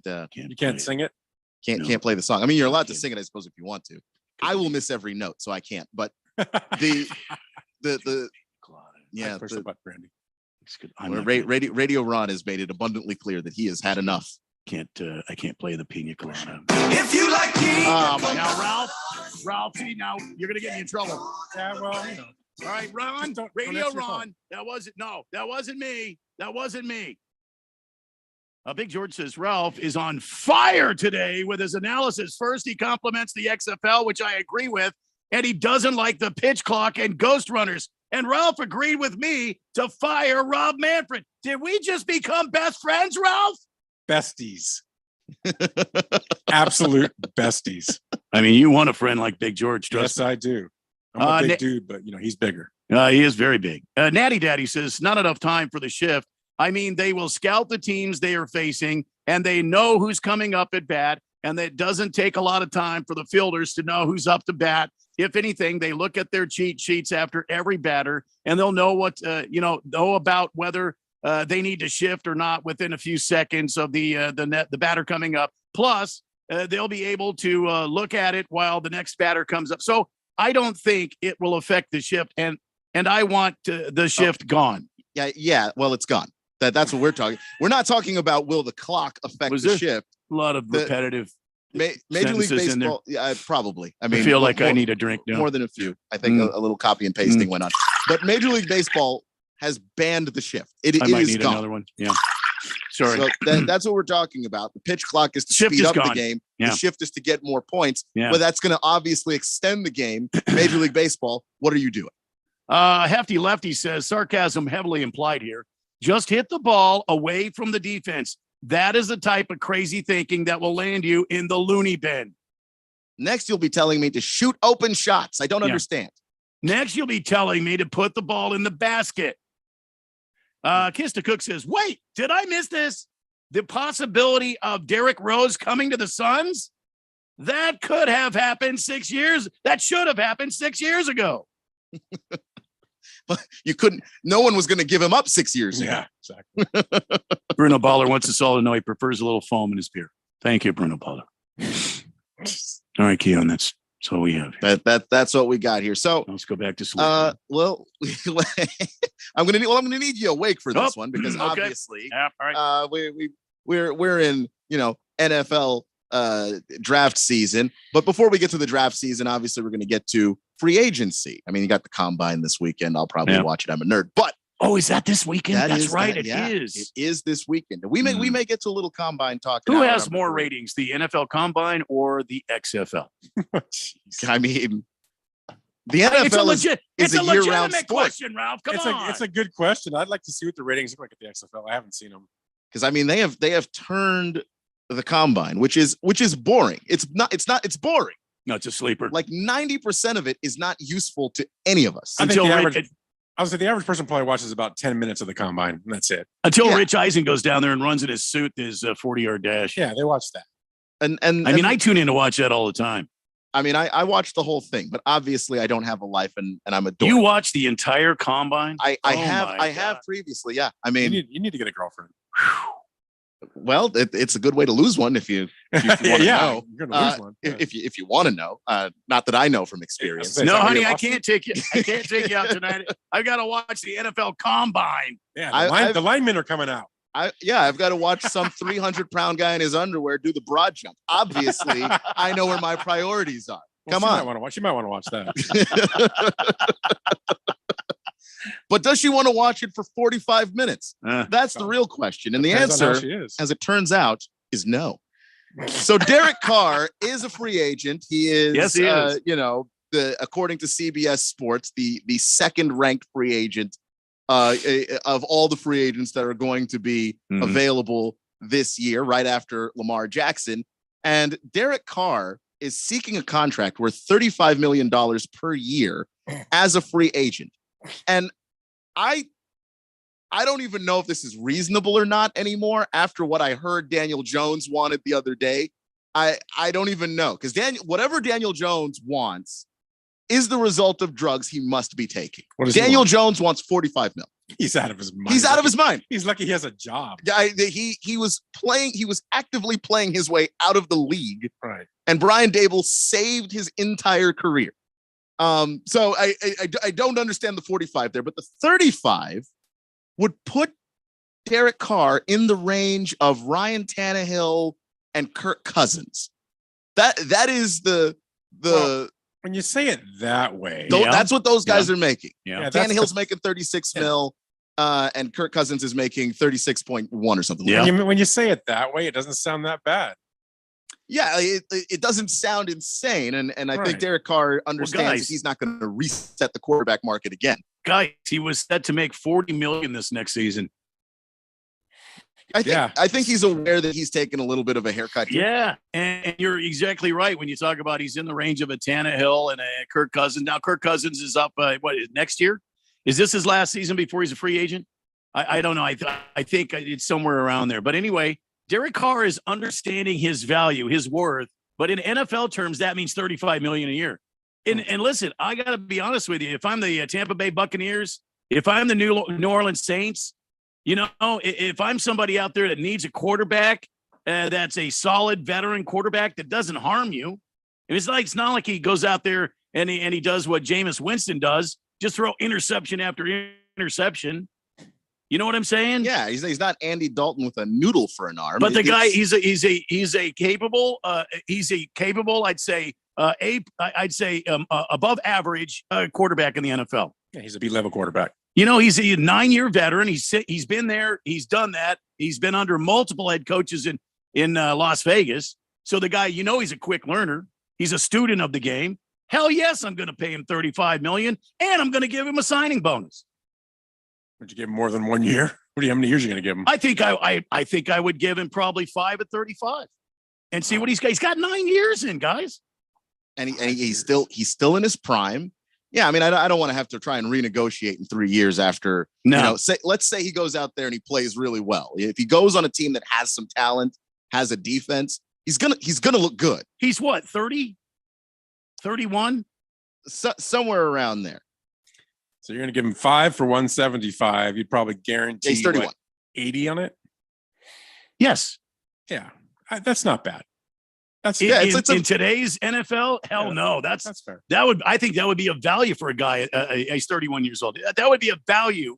Wait, you just said that, didn't you? Sorry. I mean, that would be a value for any team. I think. I think so. It could be worse. You could have gotten an unproven guy for $240 million. So there you go. They just paid Kyler Murray $250 million. I mean, you could be the team that paid Kyler. You could be the team that paid Deshaun, which.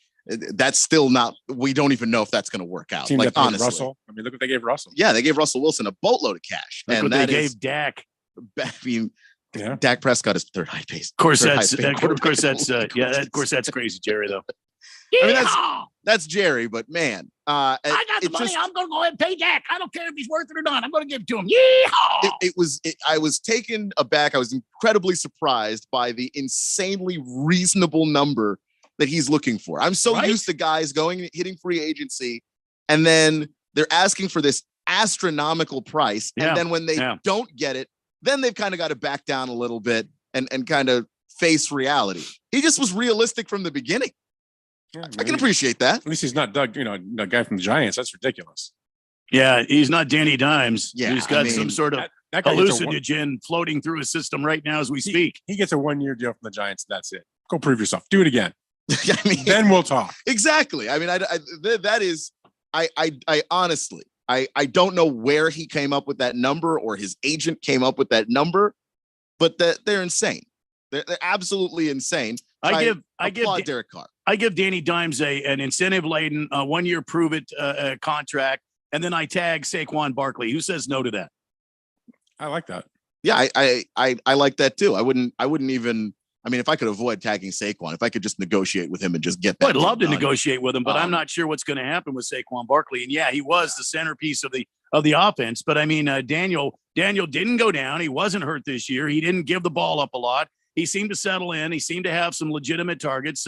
Brian Daboll, who is, by the way, not the head coach of the year in the NFL. He is as far as Daniel Jones. I don't care what the trophy says. We all know it was Doug Peterson, and he got robbed on the deal. Okay. The bottom line is Danny Dimes gets a 1-year prove-it incentive-laden contract. And I tag a calf boy and see what he can do this year, and then I give him the big one next year. I agree. Brian Daboll might not be the coach of the year as far as you're concerned, but as far as Daniel Jones is concerned, absolutely. Because Brian Daboll saved his career. I mean, that is without question. Well, I mean, Brian Daboll was like, "You're throwing the ball less. You're running more." Yeah, and that's what's going down. Yeah. So we're gonna stick on football here on the other side. We got some news about Bobby Wagner. He is a free agent. Where should he go next? That will be next here on the Daily Blender on 1580 The Fanatic. This is a special alert to all Americans who own a vehicle with less than 200,000 miles with an auto warranty about to expire or with no warranty coverage at all. Due to a decline in the economy, CarShield is announcing a low-cost month-to-month vehicle protection plan that is now available to the public to save any driver out-of-pocket expenses on future auto repairs. Call now to find out how you can pay almost nothing for covered auto repairs. Yes, you heard that correctly. Pay almost nothing for covered auto repairs. An open phone line has been established for all drivers to call for a free quick quote. Call 800-279-0433 now. Drivers who are covered will not have to pay for covered repairs again. This protection plan is at an all-time low. Additionally, drivers who activate this vehicle protection today will also receive free roadside assistance, free towing, and car rental options at no additional cost. Call us for your free quick quote today. 800-279-0433. That's 800-279-0433. What do you have to lose? Call 800-279-0433. Again, 800-279-0433. One trip down Scottsdale Road, and it's obvious snowbird season is here. You know what else is on Scottsdale Road? The absolute best restaurant to take your out-of-town friends and family to. Kasai Japanese Steakhouse. No one does it better than Kasai, where talented Teppan chefs create the food, fire, and fun of teppanyaki. Kasai Japanese Steakhouse is dinnertainment at its best, where a delicious 7-course meal is prepared right at your table with flair. It's the perfect choice for any occasion. Choose from over 50 different items and combinations of teppanyaki. Looking for a great dining without the show? Kasai offers an awesome selection of Asian-inspired dishes and tasty sushi, happy hour deals daily until 6 p.m., and enjoy outdoor dining on our heated patio. So whether here on a golfing trip, for spring training, or just to enjoy our Arizona sunshine, don't just take your guests to dinner. Take them to Kasai Japanese Steakhouse for dinnertainment. Visit KasaiScottsdale.com. That's KASAI Scottsdale.com, or call 480-607-1114.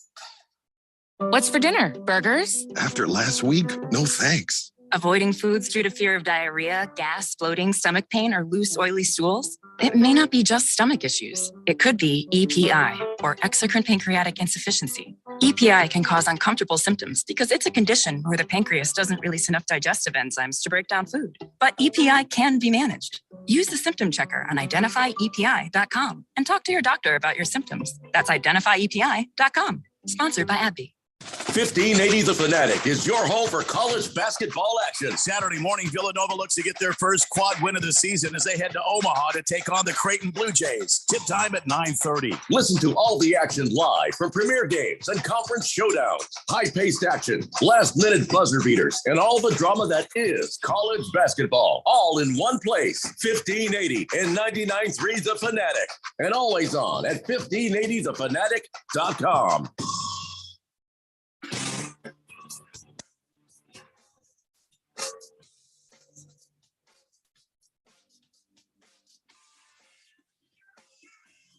And this one brings some memories back. Welcome back to the Daily Planner of 1580 99.3, The Fanatic.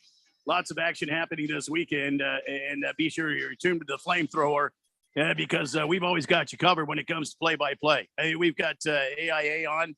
We got the GCU on tonight. We got the GCU on twice next week. We've got AIA game. I mean, we've got college basketball. Oh, man. You know, it's so fun to work here because we just get to give you, the listeners, so much fun and enjoyment. Let's go to the text line at 888-368-1580. Dick Whiskers says, wait, is it loading? Well,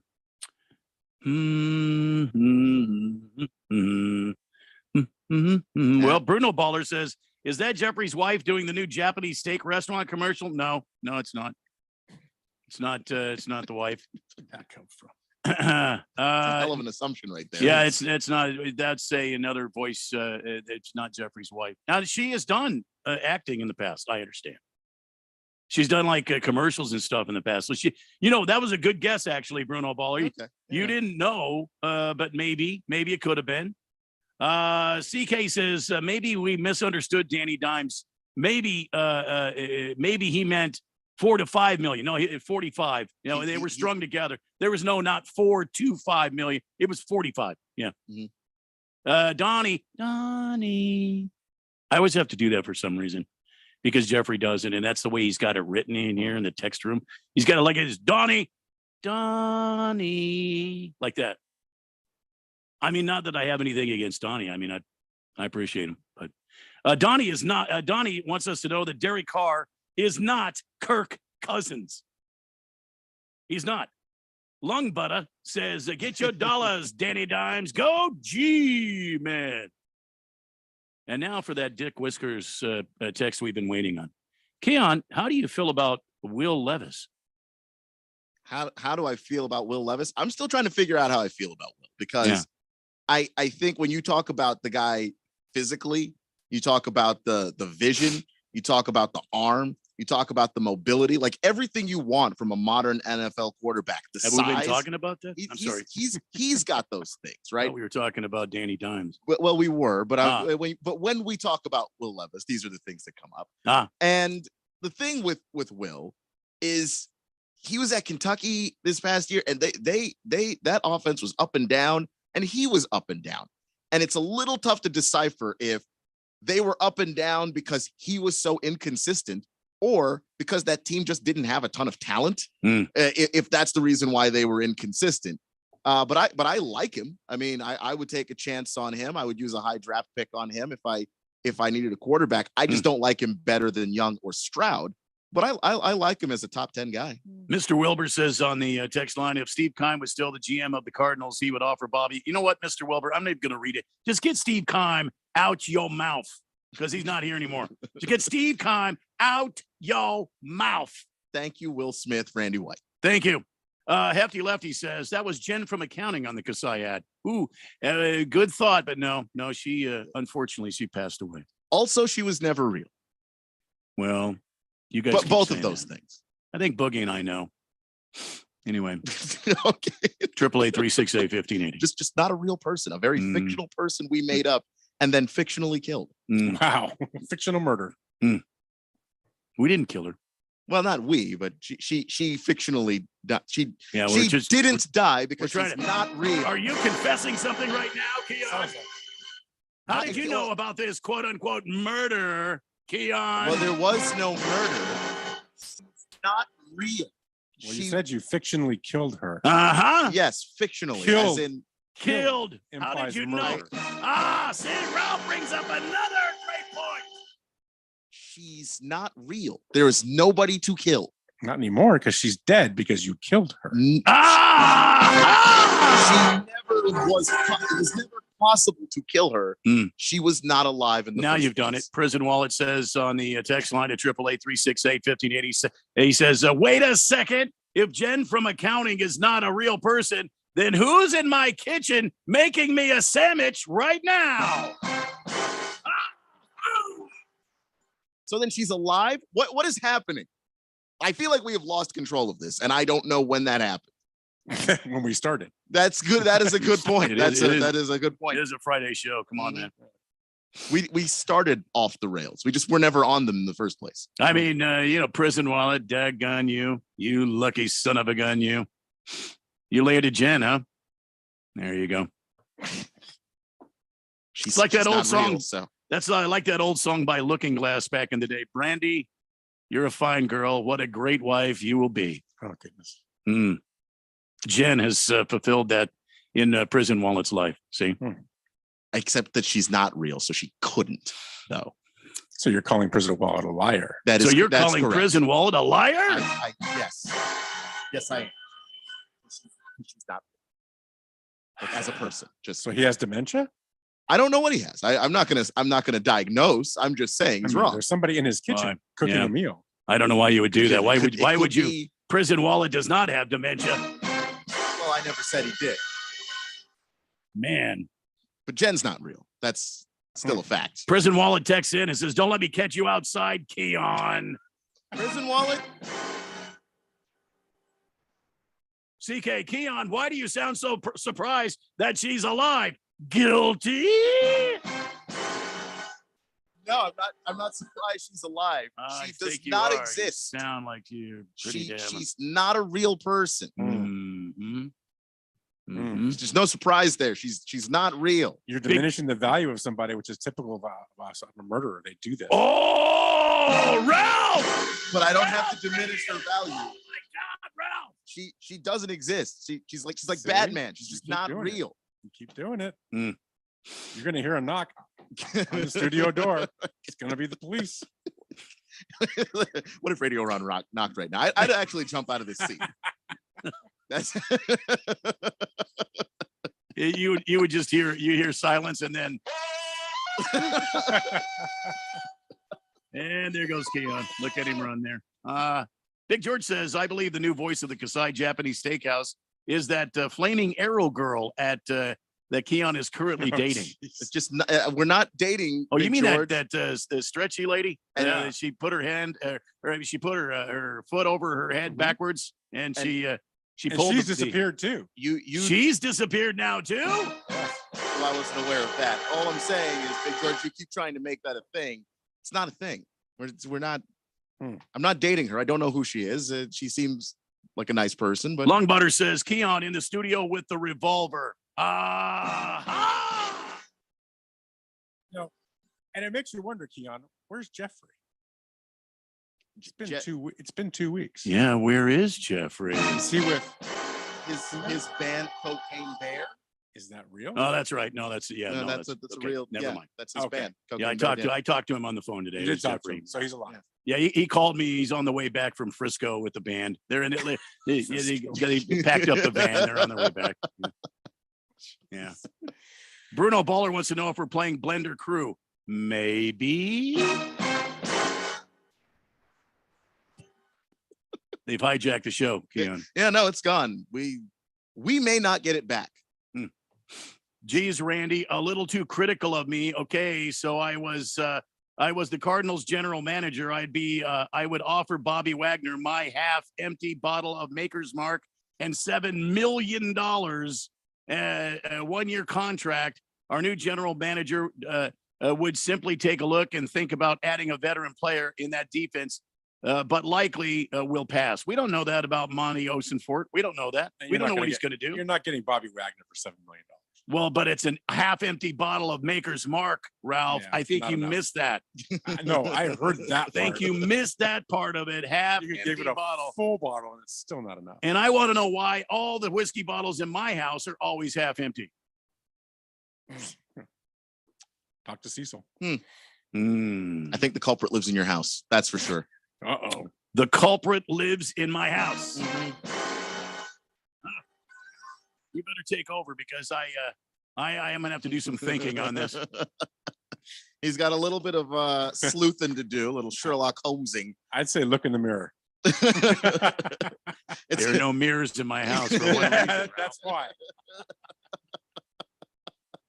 So since we were talking about Bobby Wagner, yeah, you're not going to get him for $7 million and 3 entire bottles of Maker's Mark, to be honest with you. Right.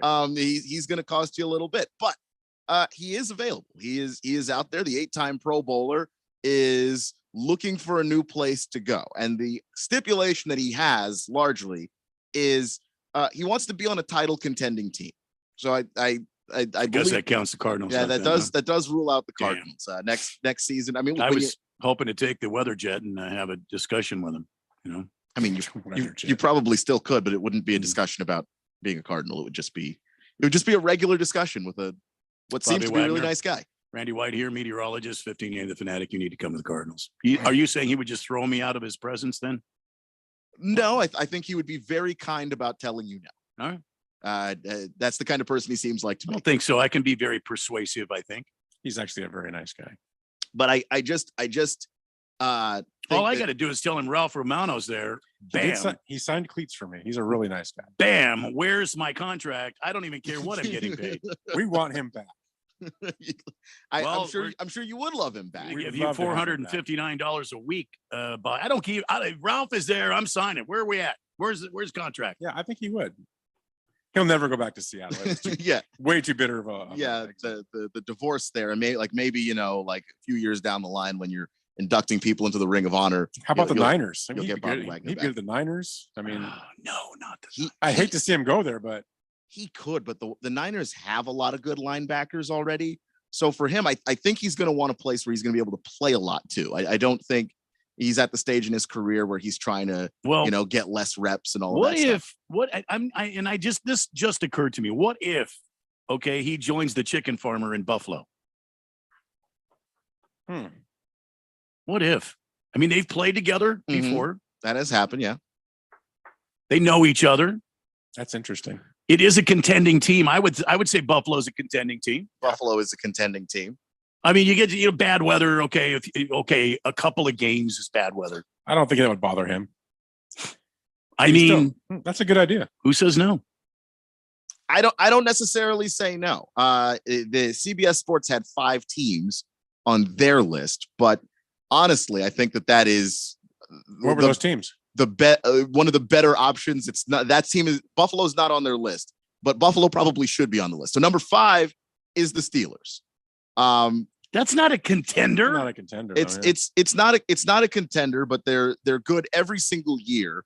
So you add Bobby Wagner to a defense that already has Miles Jack, TJ Watt, Alex Highsmith, and they're going to be losing Devin Bush. They're going to need somebody to replace him. The Steelers could fit in terms of, would he get to play a lot? Would he be involved in the defense a ton? Yes. What are the Steelers contending? No. Yeah. So and there are a number of teams on this list that aren't contenders that they have on here. So number 4 is the Detroit Lions. Now that's interesting. That's interesting. That is actually interesting. I think that their defense needs to take several steps forward. Maybe going out and getting Bobby Wagner is not a bad place to start, because I think the offense in Detroit is not a problem. It seems like they've sorted that part out. They can score tons of points with anybody, but I think their focus this offseason has to be defense. And if you can convince Bobby Wagner that, hey, man, we're a few pieces away on the defensive side of the ball from being a playoff team that could make a run, why don't you join us? I do think that there's maybe a pitch there. Number 3, they have the New York Football Giants. Well, that's a wrong move right there. Yeah, and I think that's another team that I think has a good situation where he would be able to join a defense that he could help. But I don't think the Giants are a contender. They're a playoff team, but they're like they remind me of the Seahawks of last year they're ahead of schedule. Why are they not a contender? They have the coach of the year, don't they? Yeah, they do. Yeah, and that team NFL's head coach of the year, right? Yeah, right. That team is not good. They need more than just help. They were great. They've got the head coach of the damn year, and that guy coached them into the playoffs with nobody. So the defense needs help, obviously, for the Giants, but they need help at wide receiver. They need help at offensive line. They're going to have to franchise tag Saquon Barkley. They need help in so many places. They are not a serious contender. Right. But these final 2 teams are actually interesting on this list. Number 2 is the Philadelphia Eagles. Yeah. As we've mentioned before, got a ready to go defense, man. Ready to go defense, but they are losing a ton of people to free agency. So maybe Bobby Wagner costs a little bit less than what the guys that were just on your defense will be asking for. And he can still play at a high level. He can still contribute. And that would obviously check off the box that he has of being a guy that wants to play on a team that could potentially win a Super Bowl. They have Jalen Hurts still on that rookie deal that they're going to have to obviously work that out. But the Jalen Hurts is not going to cost what some of these other quarterbacks are going to cost. I think that he could join that team and be active. And the number one team to me is the one that I like the most of this whole list, which is the Cincinnati Bengals. Because they're always waiting in the wings, and they were one possibly questionable call away from going to the Super Bowl themselves. And they need always the help on defense to retool. Because again, they're just one of these teams. The offense is not the problem. The defense has really been not necessarily bad, but it has been hit or miss at times. And you're going to be going up against who in the playoffs? Patrick Mahomes. You're going to be going up against Josh Allen. I think Bobby Wagner can help in those situations. Cincinnati seems like a really good spot. I'm surprised that this list does not include the Buffalo Bills, Randy, because I thought that was a really good pick by you. Yeah, well, thank you. I have my moments. Boy, I mean, I've had, Ralph has agreed with me today. You've agreed with. Wow. Yeah, it's been my day is complete. I mean, my whole damn month is complete. Isn't it opposite day? Wow. It is opposite day, and I didn't expect it to. So opposite of disagreement is agreement. Can we do this day more often? You're not wrong. We're all on the same page. I don't even know what to do right now. So we're gonna have to take a break. I'm gonna have to regather. I'm gonna have to regroup and pull myself together. And then on the other side, we can talk about the Atlanta Hawks and their potential new head coach, who is a guy that I really like. And I think he's very, very underrated. And the boatload of FCC complaints that Rihanna caused to flood in to the FCC offices during the Super Bowl. This is the Daily Blender on 1580 The Fanatic. If you have an IRA or 401k, please listen closely. My name is Jason Hansen. I'm a former CIA officer and New York Times bestselling author. Throughout my career, let's just say I've been in some hairy situations. And I believe right now, the biggest threat facing Americans is they need to protect their wealth, which is exactly what I'm doing for my wife and 6 kids. And I believe the ultimate safe haven is physical gold and silver. You can protect your hard-earned retirement assets with a tax-free loophole that allows you to convert your retirement into physical gold and silver. The folks I use are Advantage Gold, and believe me, I've investigated the heck out of all types of people. Advantage Gold is the nation's highest rated gold company. They have the best process, pricing, and service. If you want to get your free gold and silver investment kit, please contact Advantage Gold right now, and you'll see how easy it is to protect yourself with precious metals. Call 800-900-8000. That's 800-900-8000. 800-900-8000. Advantage Gold is not an investment advisor or a tax advisor. Consult with your financial advisor before investing. Call 800-900-8000. People who come to Cricket stay with Cricket, just like our customer, Michelle. As an entrepreneur, every day is different. My phone bill from Cricket, on the other hand, always stays the same. Without surprises, hidden fees, or annual contracts, I can work worry-free. That's Michelle, everybody, doing business like a boss. Smile, you're on Cricket. Real customer paid for testimonial. See cricketwireless.com for details. If you're age 62 or older and own a home, this message is for you. Reverse Rob here, Money Radio's expert on reverse mortgages. Learn how to tap the equity in your home and increase the quality of your life by earning tax-free income while protecting your other retirement assets. Join us for our free Second Saturdays webinar every month to learn more. This is not too good to be true. All you need to do is reverse your thinking. Call me today, Reverse Rob, to learn more at 602-REVERSE. That's 602-738-3773, or download my app by searching Retire Right with Reverse Rob. The Renaissance Festival is back! Weekends now through April 2nd. Great shopping, a giant crafts market. New shows featuring sea fairies, mermaids, and merriments. Non-stop feasting and more. The Renaissance Festival is back. Weekends now through April 2nd. Discount tickets available at Bashas' and Food City or Arizona.renfestinfo.com. Presented by Delta Airlines, Bashas', Food City, Pepsi, Budweiser, and Guinness. Children are born learning. From birth to age 5, they develop faster than any other time in life. Great childhoods are made in these first 5 years, in play and conversation, at home and outside, in quality childcare and preschool, and in our communities, in the simple moments that help kids learn, grow, and succeed. First Things First is Arizona's early childhood agency with free programs to support great childhoods. Learn more at azchildhoods.org. Sponsored by First Things First. This is Brent Musburger. Don't miss Betting Across America, Saturdays at 11 a.m. right here on Arizona Sports Betting Station, 1580 and 99.3. The Fanatic.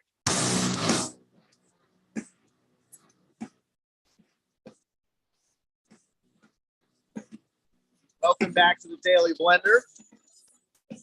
Cruising along in the 4 o'clock hour of the show. And but before we get to the end of this hour, I got to talk to you about this Eagles broadcaster. Okay. Yeah.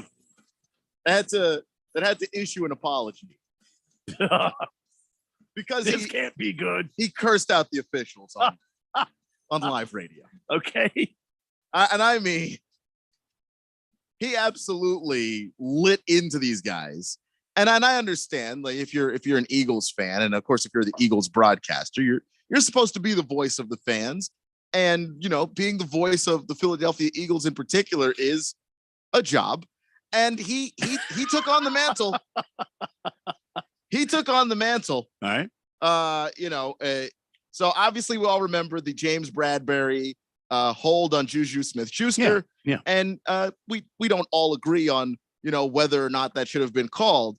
But what we do know is that Philadelphia broadcaster of NBC Sports, Michael Barkin, was so angry, just so furious, that he unleashed an expletive-laced rant about the officials while he was on the air. Uh-oh. Yeah. He was on live radio? He was on live radio. Not happy with the call. I'm looking at the rant here. that sounds like something our old pal Jeffrey would say. Oh, jeez. There's so many F-bombs in there. I think he got 2 or 3 sentences without an F-bomb, but it was close. It was close. Here's one of the quotes. Carl Chepper's team with a horrible call. The word horrible is not used. That's with a bleeping call. Yeah. I mean, utter complete bleep is unbelievable. It's inexcusable. Barkin said as his co-host sat there uncomfortably, as always is the case whenever somebody just goes nuclear. You just got a guy awkwardly sitting there going, please stop. I'm begging you. You've got to stop. He said, you don't make a call right then and there. You don't let the game be decided by the officiating. And yes, it's true. The officials go both ways, and you got to rise above it. I understand. This is the freaking Super Bowl, and that should never happen. Now, he did actually have the presence of mind to say fricking in that last one for whatever reason. Not an F-bomb there, but the other two, definitely F-bombs. Just dropped them. And did he get fined or? I mean, of course he got fined. Well, he was suspended by NBC Philadelphia. According to network sources, he has been absent from his coverage since the incident. In his return, he did apologize for losing his mind after the Chiefs won the Super Bowl. Quote, I'd like to take time to apologize to our viewers and my colleagues for my remarks and my actions. My comments were unprofessional, inappropriate, opposed to the values that I hold dear and the ones we uphold as a team here at NBC Sports Philadelphia. Take full responsibility for my actions. And I assure you that this is a learning experience for me and won't happen again. I know what a privilege it is to enter your homes each night and each and every night, and I never want to offend or disappoint you again. Can I be done now? Nothing says I did not want to issue this apology quite like I have to grow as a person. This is a learning experience. When I see that in a release, A, you probably didn't write it, and B, if you did, you didn't want to. There's no way he wrote that. Now, damn it, Barkman, this is what you're going to say when you go on the air. If you change one word, just that much, Because he would have said something like, "I apologize for losing my mind because the refs are a bunch of a-holes." Yeah. I mean, look, the guy's destroyed still my Philly. evening. You can't put that in the teleprompter. He reads the teleprompter. Just the idea that he said this was contrary to his values. Clearly not. Clearly not. I mean, We know who he is now. He's from Philadelphia. So he's this guy. yeah, he just confirmed the person we thought he was already. Yeah. Yeah, and I bet you there wasn't a single Eagles fan that was offended. No. Nope. So I don't even know what this apology's for, to They be were honest. probably standing up in their homes applauding what he was saying. Absolutely. Bleep, yeah, man. Bleep, yeah. Preach it, Barkman. Oh man. Yeah, no, this apology is entirely unnecessary. That's the part that stands out to me the most. Is who is he apologizing to? I don't think anyone in his audience was offended. Everyone NBC agreed. Sports Philadelphia, that's who. Yeah. You know what I Because don't the FCC is going to whack it with a giant fine. That's who he's apologizing. I don't get the FCC because, look at what they show on TV. Look at the way society talks today. Listen to some of the music that's out there and what's said, and they play it on air. Really? So he dropped a few F-bombs? So what? Yeah, I agree with you. But the music thing, they can justify that as it's a form of art. So is broadcasting. Well, they don't said. see it that way. They don't But it see is. They do. Broadcasting is art. It 100% is. I have been in broadcasting since 1976. And I have other than what you hear me say on this show, one time on this show I got so worked up that I dropped an S-bomb, and I surprised myself. I surprised myself when I said it. I think I said happy horse bleep, and I said that instead of the bleep, you said it, yeah. And Jeffrey's head twirled around like it was going to fall off. Like he was an owl. The guy who was sitting in there at the time, was sitting next to Jeffrey. He twirled around. I thought his head was going to fall off, and I reached down and I hit the profanity delay. But it was too late. Everybody on the stream heard it. Oh no! But I did that on your show last year because I don't know what words you can or can't say. Because Well, I could give you a list if you'd like. I'll send those to you. Because there's a lot of words you say that to me they should be bleeped, but you can say them. Just listen to George Carlin's famous "The Seven I Words love You that. Can't Say Yeah, on it's the one of Radio my and Television." favorites. If you go by that guideline, you'll be all right.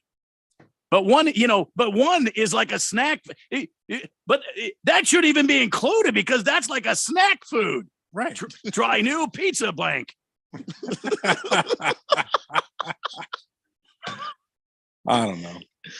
That poor guy. He didn't offend anyone. I guarantee you. Well, I'll tell you who He was offended his bosses. Yeah, His bosses probably said blank, blank, blank after he said it. yeah, because Do you blank and know what you just blank and did on our blanking station? Exactly. because they knew what was coming in the mail. They're not offended because his words hurt anybody's feelings. Yeah. The FCC is going to go after the pocketbooks there. Yep. That's all As- it is. as they do. That's all it is. But speaking of the FCC and people who were actually offended, Rihanna's halftime show reportedly drew the most of the FCC's 103 complaints about the Super Bowl broadcast.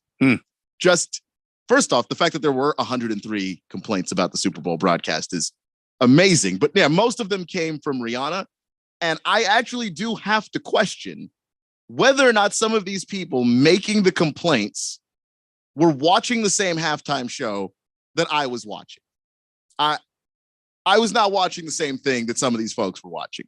A viewer in Utah reportedly wrote that, quote, "This year's halftime show was so indecent, I had to turn off the TV because of the pornographic content."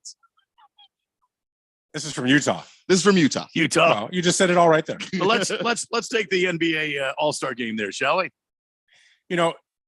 She had about 102 complaints. 103. Yeah. But who's counting? I looked this up, and on average, there's about 30 to 50 complaints every year. But if we go back to Janet Jackson and to Justin Timberlake, 540,000 FCC complaints. Well, that's going to be the record. And everyone's going to have the same one complaint. I love what the person in Florida wrote. She spread her blank cheek at the crack She rubbed her pants where her blank were 3 times. And I was watching that halftime show. I did not see that occur. I like Rihanna. I feel like I would have noticed. I feel like you're biased. If Rihanna spread her cheeks at the crack, I think I would notice. Okay, that's all I'm saying. Apparently, 103 people noticed, especially this person in Florida. The one person in Florida who was probably so doped up they didn't even know what day it was. I mean, remember Jennifer Lopez a couple years ago? Oh yeah, it was J-Lo and Shakira. That was it. Yeah, yeah. I mean, they showed a lot. Yes, and I feel like we all knew what was happening when we saw. There was more crotch shots on that halftime show than you see in a strip club. And they only got 1,200 complaints. You kidding me? The guys shooting the halftime show are like, wow. Can you guys roll that back for me? People just have nothing better to do. No, I just absolutely incensed. And the thing is, every year, it's one of my favorite things to look up is the complaints about the halftime show. And I remember when Prince did it, and people were complaining about Prince and because of the guitar, and that's a phallic symbol and all of that stuff too. I mean, it just the pastime of a lot of America is just being offended. What about the halftime show with the what was it? Adam, what's his face with the that group? He took off his shirt and he had Maroon 5. Maroon 5, and he had the pierced nipple. They had a lot of complaints. They had a lot of complaints about the pierced nipple. They did too. That's like one of the 3rd or 4th highest, I think. Like what will your kids do when they see that? Probably get their nipples. They're going to go watch cartoons with Yeah. the same thing going on, or they're going to go watch anime with even worse things going on. So, yeah, no, yeah. Oh my gosh. No, I've been watching anime. You're an since I was a anime kid. guy. You know what it's about. I was watching it as a kid. And I was like, I cannot believe it. That's why you can't keep a relationship going. I mean, clearly. Look, they're only one of many reasons, Ralph. Damn, Ralph. You just went all straight fire. You just dropped the bomb on him right on top of my head, actually. I don't feel like I deserve that. My daughter is in anime and she went to all the Comic-Cons, so I totally get that world. But yeah, no, some of the stuff in anime, man, will just blow you away. Right. And not tame. The Super Bowl is tame compared to some of the stuff that's on other networks. It's insane. Here's the thing. I mean, I'm not a huge Rihanna fan. I like some of her music, but I take that opportunity, and I did I read an article several years back about at halftime of the Super Bowl, the nation's infrastructure of toilets, they are all flushing at the same time. And there's like a strain on the plumbing infrastructure for the great United States because everybody's going to the toilet at the same time at halftime. Phenomenal. I mean, I do that, and then I load up more on my, whatever snacks we have or whatever. I'll sit outside and enjoy the beautiful day. But I mean, if you don't like to watch it, then don't watch it. Just turn it off. It's that simple. It's not hard. No one is making you watch it. You understand that your remote has other buttons on it, right? Well, apparently the Rihanna show outdrew the damn Super Bowl game itself by almost 5 million, which is incredible because the Super Bowl was a pretty fun Super Bowl. So that was a good Super Bowl. Yeah, just for that to be the case. But anyway, there it is. Rihanna making America mad again. So we're gonna get to the Atlanta Hawks new coach coming up next. And an interesting thing about Chad Ochocinco that you maybe didn't know, the Daily Blender on 1580 Finding great candidates to hire can be like, well, trying to find a needle in a haystack, but not with ZipRecruiter. Its powerful technology actively finds and invites qualified candidates to apply to your job. So while other companies might deliver a lot of hay, ZipRecruiter finds you the needle in the haystack. See why 4 out of 5 employers who post a job on ZipRecruiter get a quality candidate within the first day. Try ZipRecruiter for free at ZipRecruiter.com/free. That's ZipRecruiter.com/free. People who come to Cricket stay with Cricket, just like our customer, Michelle. As an entrepreneur, every day is different. My phone bill from Cricket, on the other hand, always stays the same. Without surprises, hidden fees, or annual contracts, I can work worry-free. That's Michelle, everybody, doing business like a boss. Smile, you're on Cricket. Real customer, paid for testimonial. See cricketwireless.com for details. Your home has gone way up in value, but have you taken advantage of it? This is Rob Canier with a phenomenal opportunity to tap into some of your home equity, earning tax-free income and eliminating your mortgage payment while staying in your home as long as you want. With home prices leveling off, don't wait to learn more about the new reverse mortgage. This is a safe and proven money-saving and tax-free income opportunity for homeowners age 62 and older. Call me, Reverse Rob, and learn more today at 602-REVERSE. That's 602-738-3773, or download my app by searching Retire Right with Reverse Rob. Arizona offers thousands of helpful resources for service members, veterans, and their families. But navigating the system can be confusing and overwhelming. Call 866-4AZ-VETS to talk directly to caring people professionally trained to help you. Get connected to resources and benefits at no cost. Just call 866-4AZ-VETS now. This message is brought to you by the Arizona Coalition for Military Families, the Arizona Department of Veteran Services, and Arizona's Be Connected partners. Hi, I'm Mel Ansari, host of Market Wrap and president of Compact Asset Management.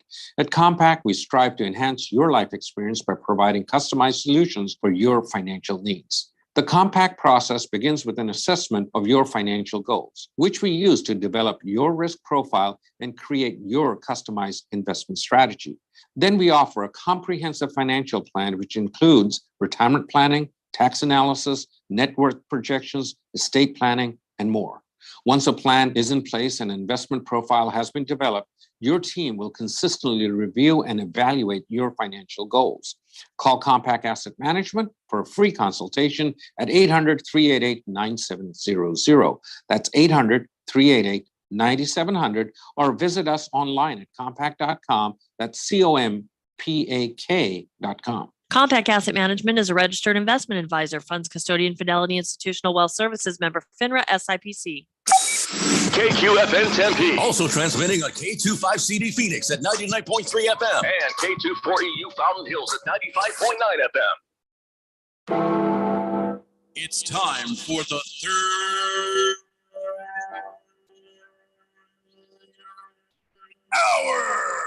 All right, people, settle down because it's time. Time for what? Showtime. When does it start? Right now. 3, 2, 1. Let's get on with the show. Let's do it.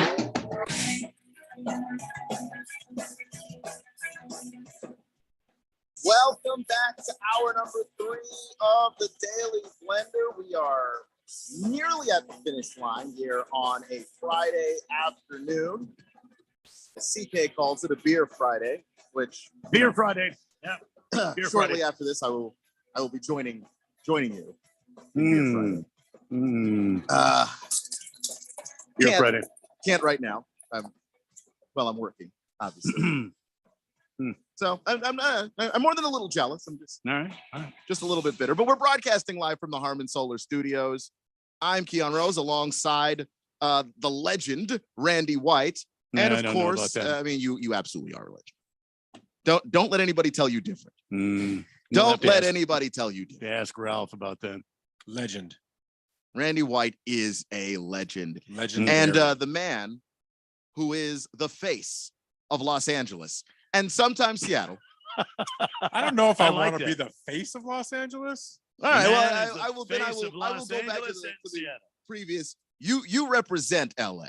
Represents LA I'm and representing. some parts of Seattle. There There we you go. go. So There you that's where we are. We are broadcasting live from the Harmon Solar Mega Complex here in Scottsdale, and we need help. Fourth Dimension, obviously, with the show, we've got to have ideas. How else are we supposed to continuously be derailed if you don't join us on the text line at 888-368-1580, 888-368-1580 here on a Friday afternoon? And Randy, do we have any more texts? Oh yeah. Well, Natty Daddy says, "Give me a bit. Traffic is so dumb right now." So I'm not sure what that means. Apparently, he's en route down to the station, I guess, and he wants us to know. Give him a bit. Traffic is dumb right now. If you've come to this, I mean, if traffic is that dumb by the time you get here, I might not.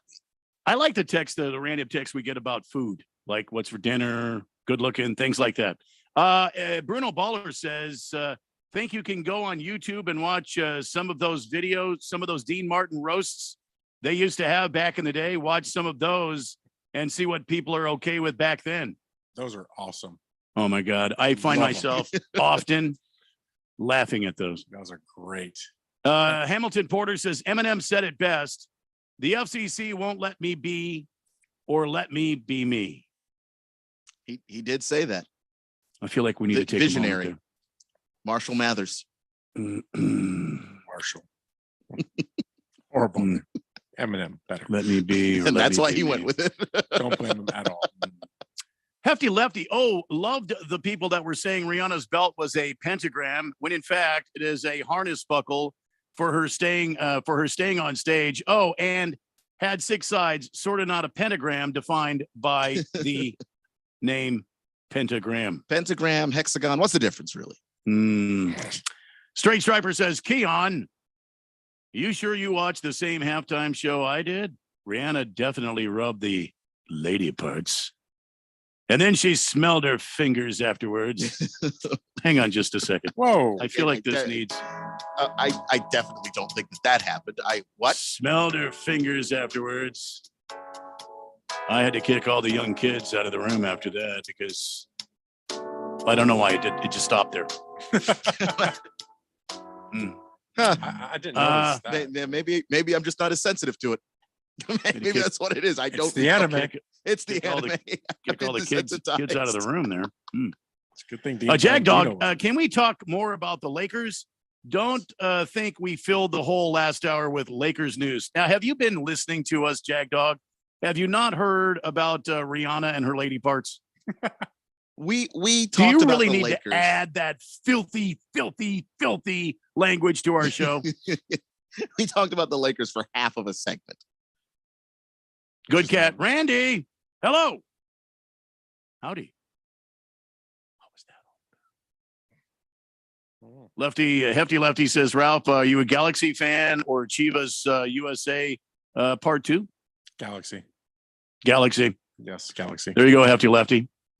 That's all the text we have. You can keep texting in. You drive the show. 888-368-1580.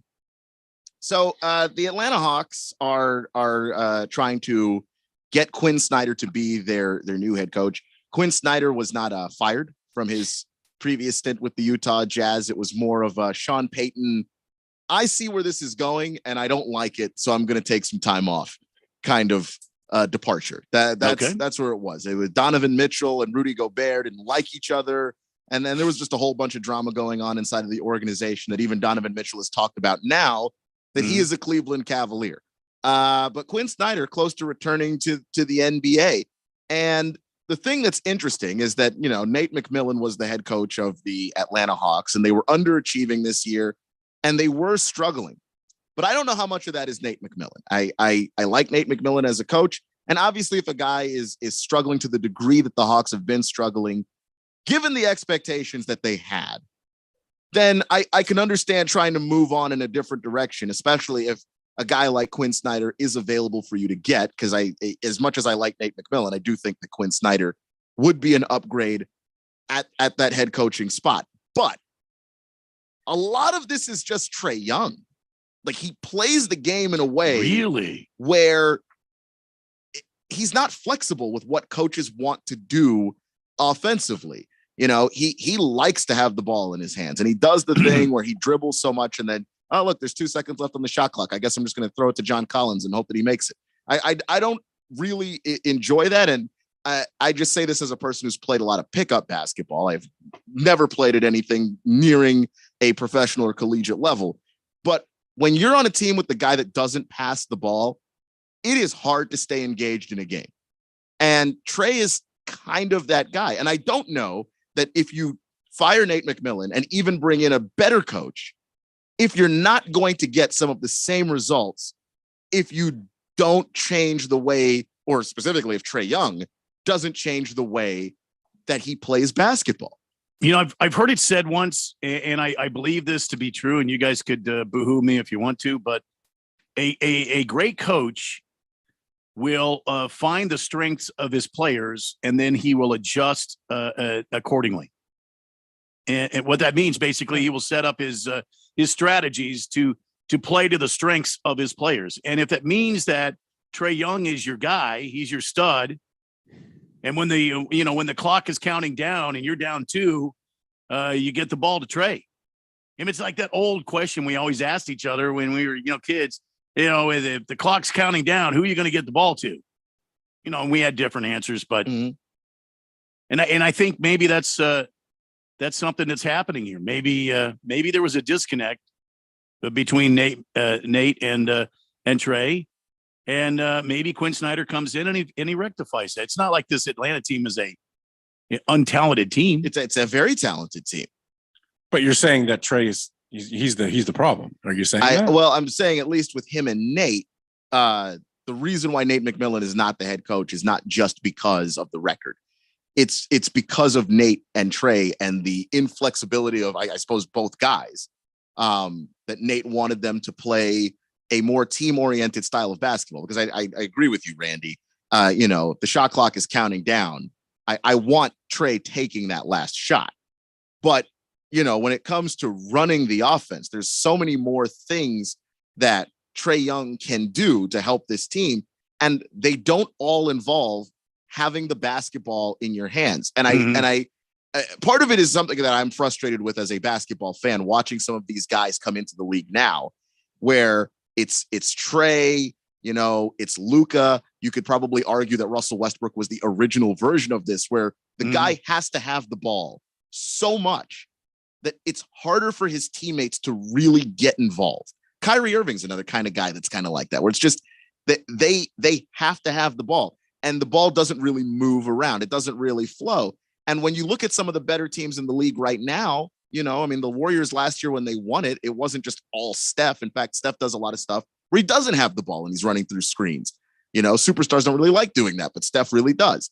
The Celtics are the best team in the NBA right now, in my opinion. Just watch the Celtics play. The ball moves around. I think if you want to be a championship team, I think you got to have at least some level of buy-in from your superstar that, look, the last shot is yours. Okay, you're the guy. That's why we brought you here. But you have to find a way to get the other guys going. It can't just be your show the entire game. And maybe Quinn Snyder can say it in a different way, can reach Trey, in a different way, or have some things scheme wise where he's going to say that I'm going to have you pass the ball when you get across half court, and we're gonna put you in motion so that defenses have to worry about you even when you don't have it. He sounds like he has a little bit of Kobe-itis. I mean, as a Laker fan, and Kobe obviously one of the greatest players to ever play the game, but there was a stretch there of years where I remember frustrating watching the game because he wanted to shoot every shot. It was always about Kobe, never about anybody around him, because he never felt anybody was good enough around him. So he tried to take it over and they lost. And I think when they got Pau Gasol in, he started learning that he needed to start using his other teammates. And that's when they went on the run and started winning championships again. So if Trey Young is having this issue, he has to become more flexible. And if they can't get him more flexible, then you have to start questioning yourself, is this the guy you want as your franchise guy? Because if he's not going to play the game in a sense, you're never going to get to the promised land. Yeah, I don't know. I mean, Trey Young's an ice cold killer, man. Yeah. I mean, you watched him in the playoffs last year and he was just ice. And it didn't bother him that he was playing in New York. It didn't bother him. Yeah, it's awesome. He just went about his business. But I think you're right. I think maybe Quinn comes in. Maybe he kind of resets everything. It might be good for teams anyway. I mean, you see how often do you see teams that have the same coach year after year? I mean, you got Belichick in New England. He's a made man. He'll be there until he retires. You got Mike Tomlin in Pittsburgh. I mean, he's been there forever. Through thick and thin. I mean, let's face it. Last year wasn't a up season for the Steelers, but they didn't get rid of their coach. But maybe Atlanta, maybe Nate McMillan just wasn't getting through to the team. The team was lethargic. They had to make a change. Had to change it up. And not every situation is the same. So yeah, to your point, sometimes a team just needs a different voice in the locker room. Yeah, just a guy who can say it in a way that maybe players understand it a whole lot better. And maybe Quinn Snyder is the guy. Because I think there's a whole lot of great that comes with Trey Young, things that he does well.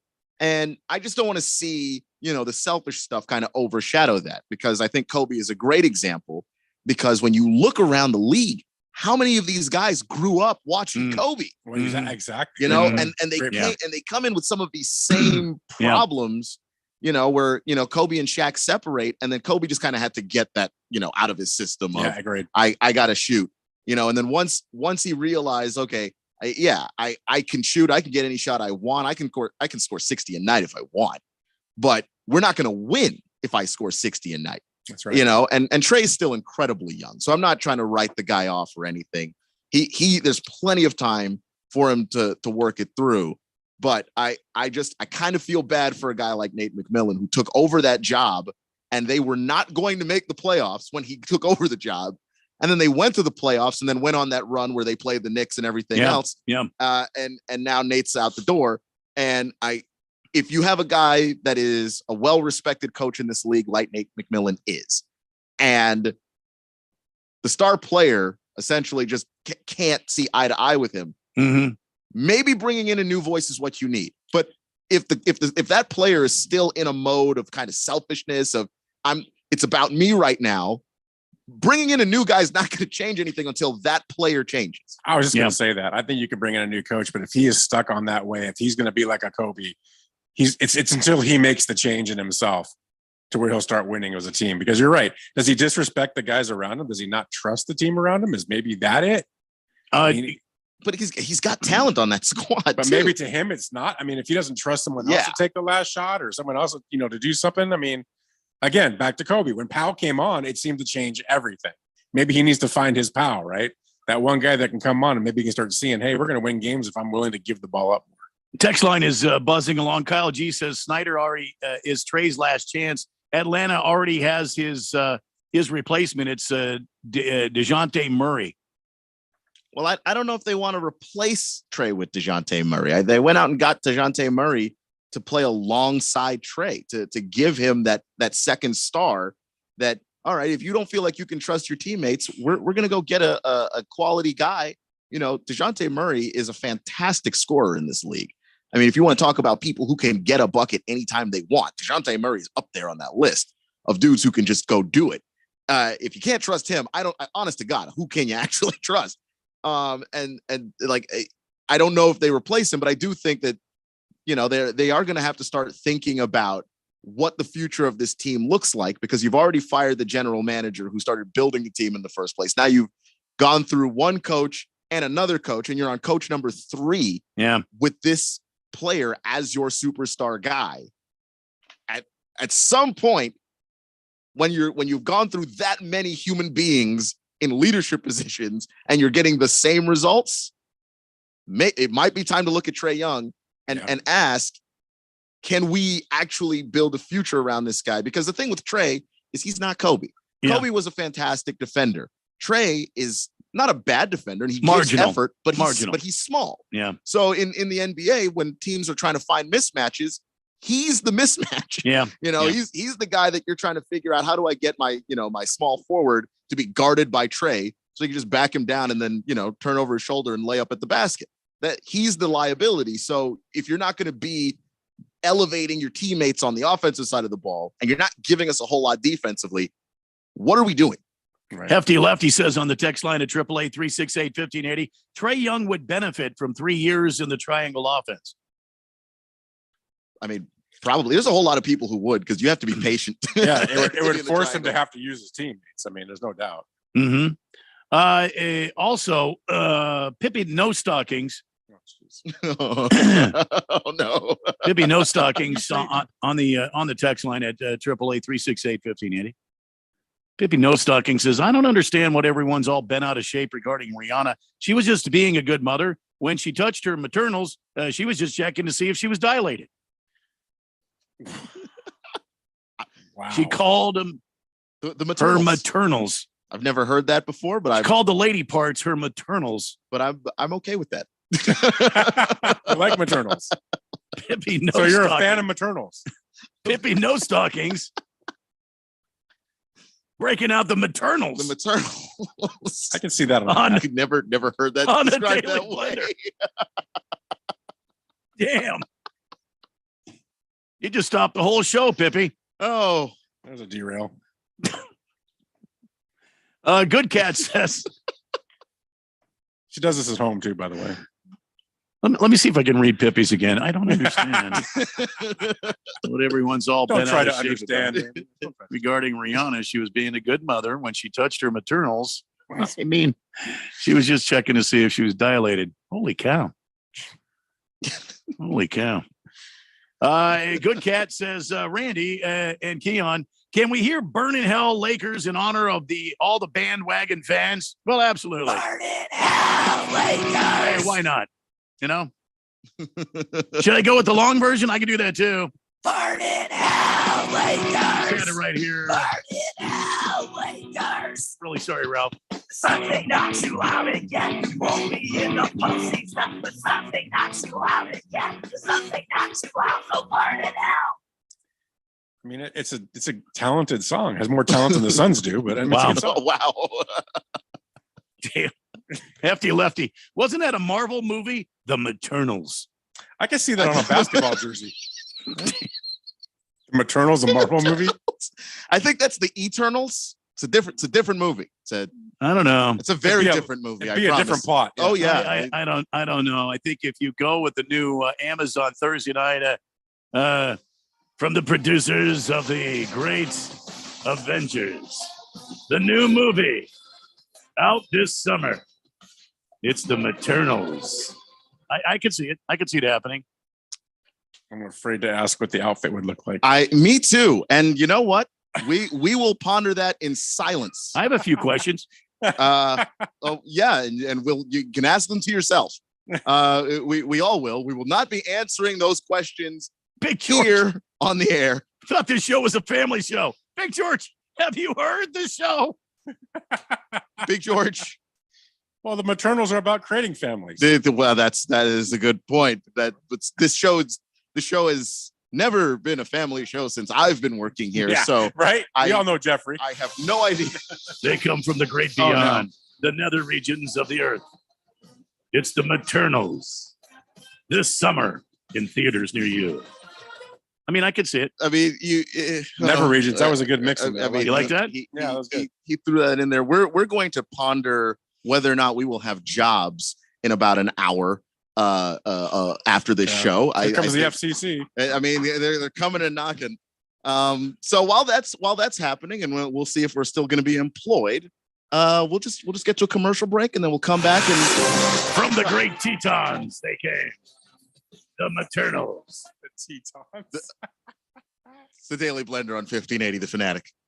This is Brent Musburger's Action Update on 1580 and 99.3 The Fanatic. The best way to start betting smarter is to sign up for a free VSiN subscription at vsin.com/subscribe. That's vsin.com/subscribe. The World Baseball Classic set to get underway this spring before the start of the Major League Baseball season. Countries represented in the tournament, including the Dominican Republic, who are the betting favorite to win the World Baseball Classic at plus 200. The United States at plus 280, Japan plus 300, Venezuela and Korea both at plus 1,000. The Houston Astros are the favorite to repeat as World Series champions this October, plus 600. The Dodgers won 111 games last year, plus 750. The Yankees won 99 games last year, plus 800. The Atlanta Braves also plus 800. I'm Tony Desiri with your VSiN Action Update on 1580 and 99.3 The Fanatic. My brother-in-law died suddenly, and now my sister and her kids have to sell their home. That's why I told my husband we could not put off getting life insurance any longer. An agent offered us a 10-year, $500,000 policy for nearly $50 a month. Then we called SelectQuote. SelectQuote found us identical coverage for only $19 a month, a savings of $369 a year. Whether you need a $500,000 policy or a $5 million policy, SelectQuote could save you more than 50% on term life insurance. For your free quote, call SelectQuote at 1-800-478-6688. That's 1-800-478-6688. Or go to SelectQuote.com. 1-800-478-6688. That's 1-800-478-6688. SelectQuote. We shop. You save. Full details on example policies at selectquote.com/commercials. Business people like it straight and to the point. So here it is. Bruce Jacobs here to tell you take control of your utility expenses by calling Harmon Solar right now. They can save up to 80% on that monthly electric bill with zero down and no payments for 12 months. Level your energy costs, protect yourself from inflation. How's that for straight and to the point? Here's more. Harmon Solar is a local family-owned company that uses top-of-the-line equipment. Call Harmon Solar 800-281-3189 or go to harmonsolar.com. What's for dinner? Burgers? After last week, no thanks. Avoiding foods due to fear of diarrhea, gas, bloating, stomach pain, or loose, oily stools? It may not be just stomach issues. It could be EPI, or exocrine pancreatic insufficiency. EPI can cause uncomfortable symptoms because it's a condition where the pancreas doesn't release enough digestive enzymes to break down food. But EPI can be managed. Use the symptom checker on identifyepi.com and talk to your doctor about your symptoms. That's identifyepi.com. Sponsored by AbbVie. We are ready to duel in the desert. Is there anything better than the sound of 3 races breathing life into a new NASCAR season? What about if it's at a state-of-the-art facility with stunning views of the Estrella Mountains and a famous, only one of its kind hillside? Well, then you must be talking about Phoenix Raceway. NASCAR weekend at Phoenix Raceway, March 10th through the 12th. Get your tickets now at phoenixraceway.com.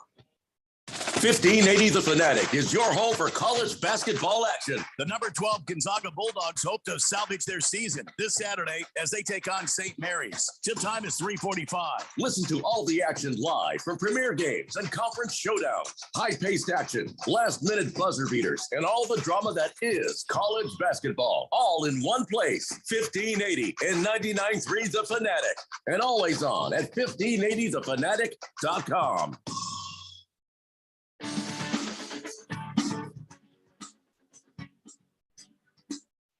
Welcome back to the Daily Blender of 1580 99.3 The Fanatic. I may be in trouble with Dippy Nose Stockings. I can't imagine why. She says on the text line, hello, she's pregnant, which is why I called it the maternals. If she wasn't, I would have called it a vacancy. Hello. Oh my gosh. Bruno Baller wants to know why we're not on 99.3 and then says it's now it's back. It was the FCC holding us off for 103 seconds. Paid our penance for 103 seconds. Yeah, the FCC didn't appreciate us promoting Marvel's The Maternals. Didn't enjoy I that. want to see the poster. Right? I bet do you do. I kind of do. Bet you do. Ralph, you salty old dog, you.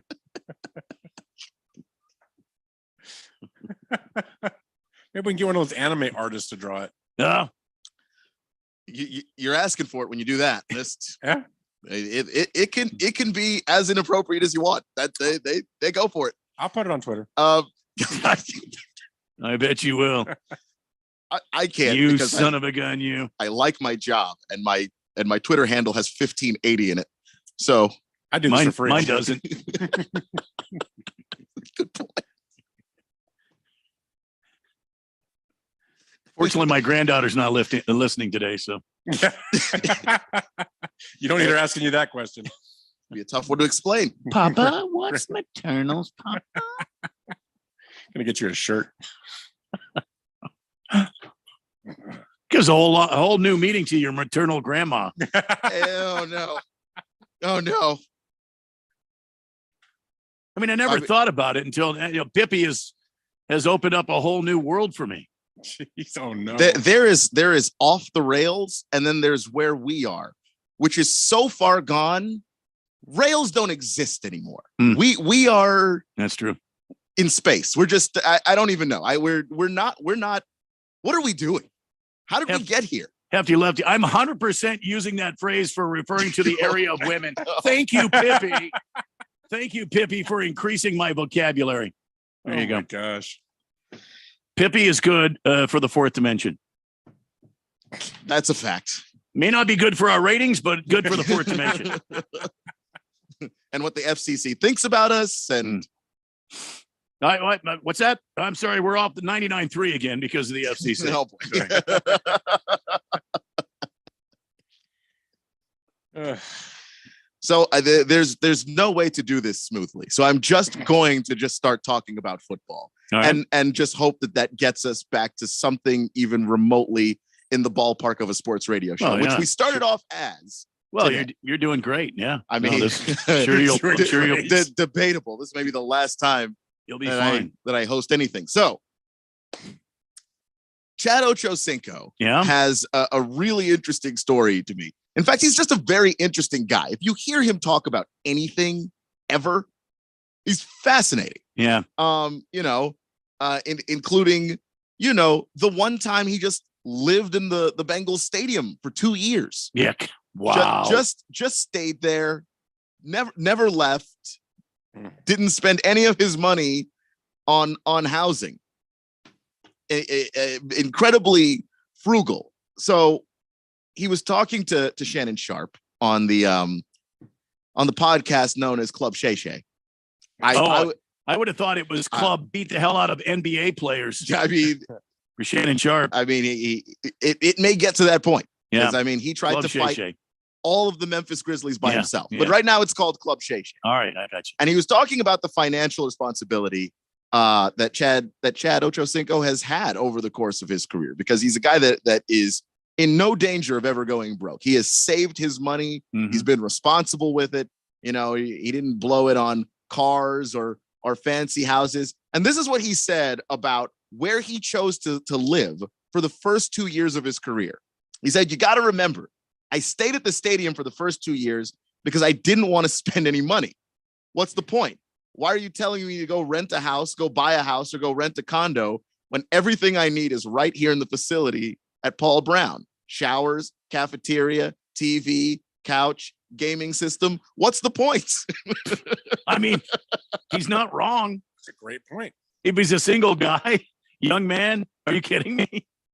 If they're going to let him stay there, why not? I mean, and they did for 2 years until Marvin Lewis came and ultimately ruined the party. No. He said that's when Marvin came in and said, "It's time for you to be responsible. Spread your wings.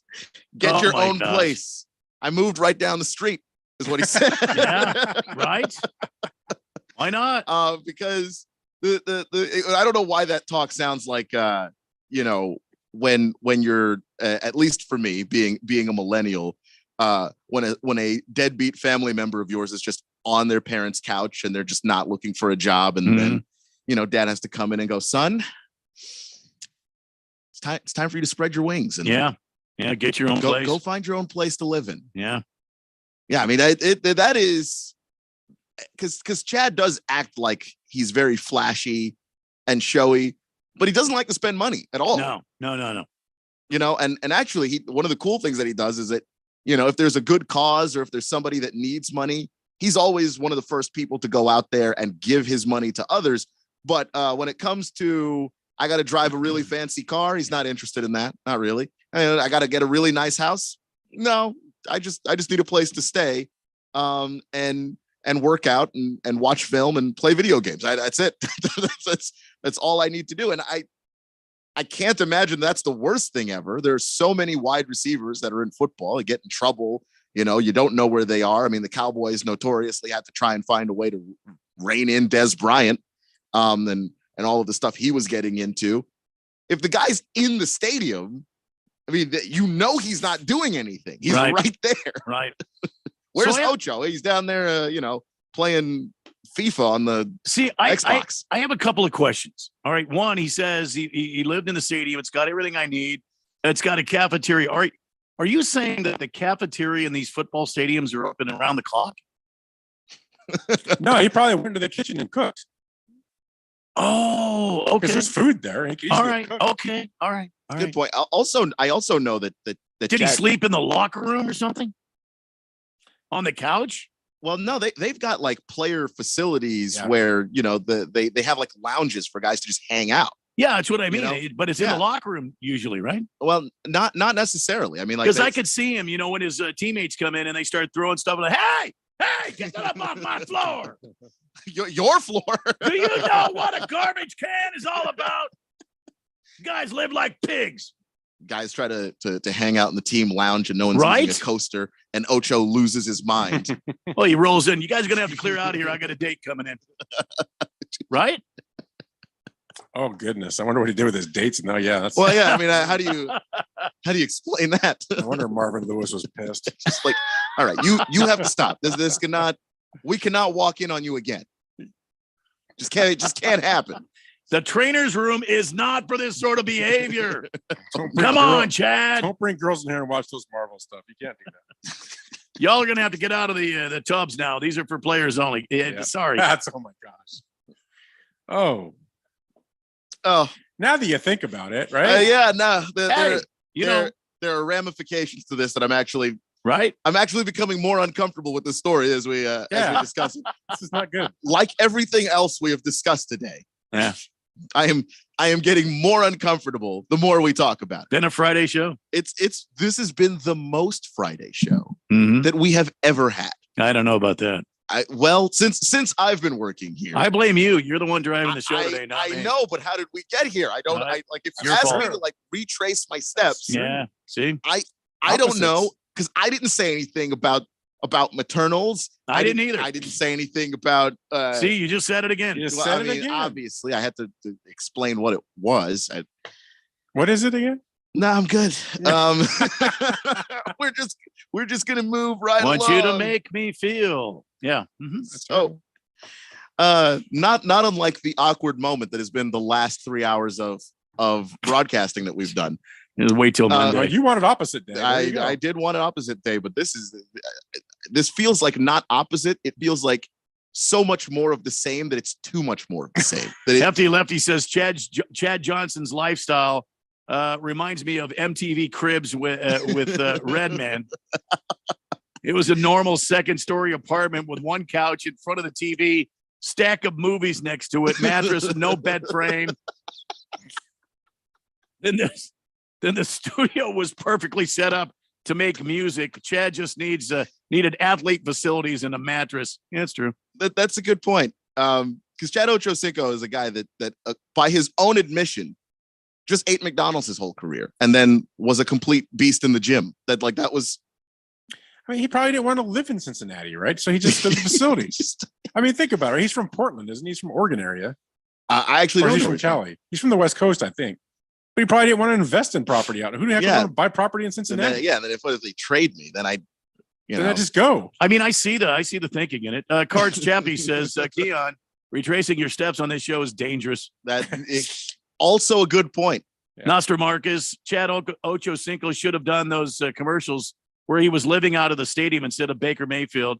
They would have been a lot more entertaining. Love the maternals, by the way.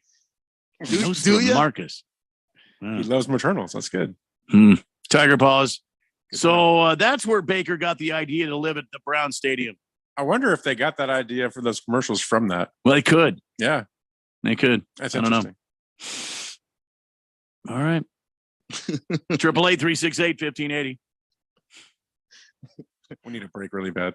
We do, and it's not. We're not close enough. Nostradamus would love the maternals. Really? Boy, I mean, the emphasis there on the love. You just cool it. You know, we all do, but you don't have to say it in that way. Look, so Ray, what's going on? Well, my phone. Sorry, guys, my phone just picked up.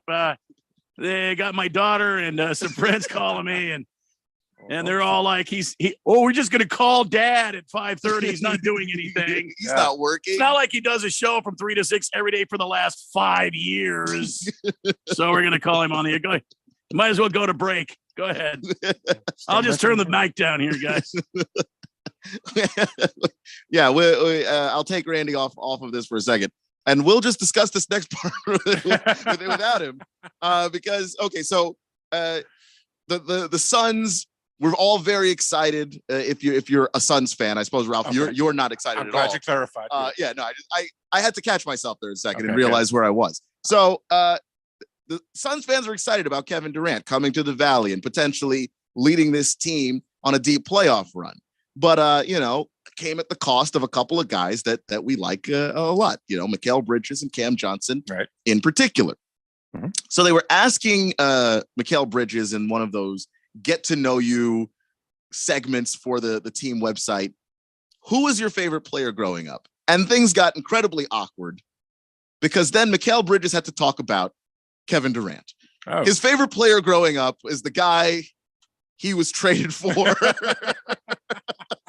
in the middle of a season. And so they asked him, who's your favorite athlete growing up?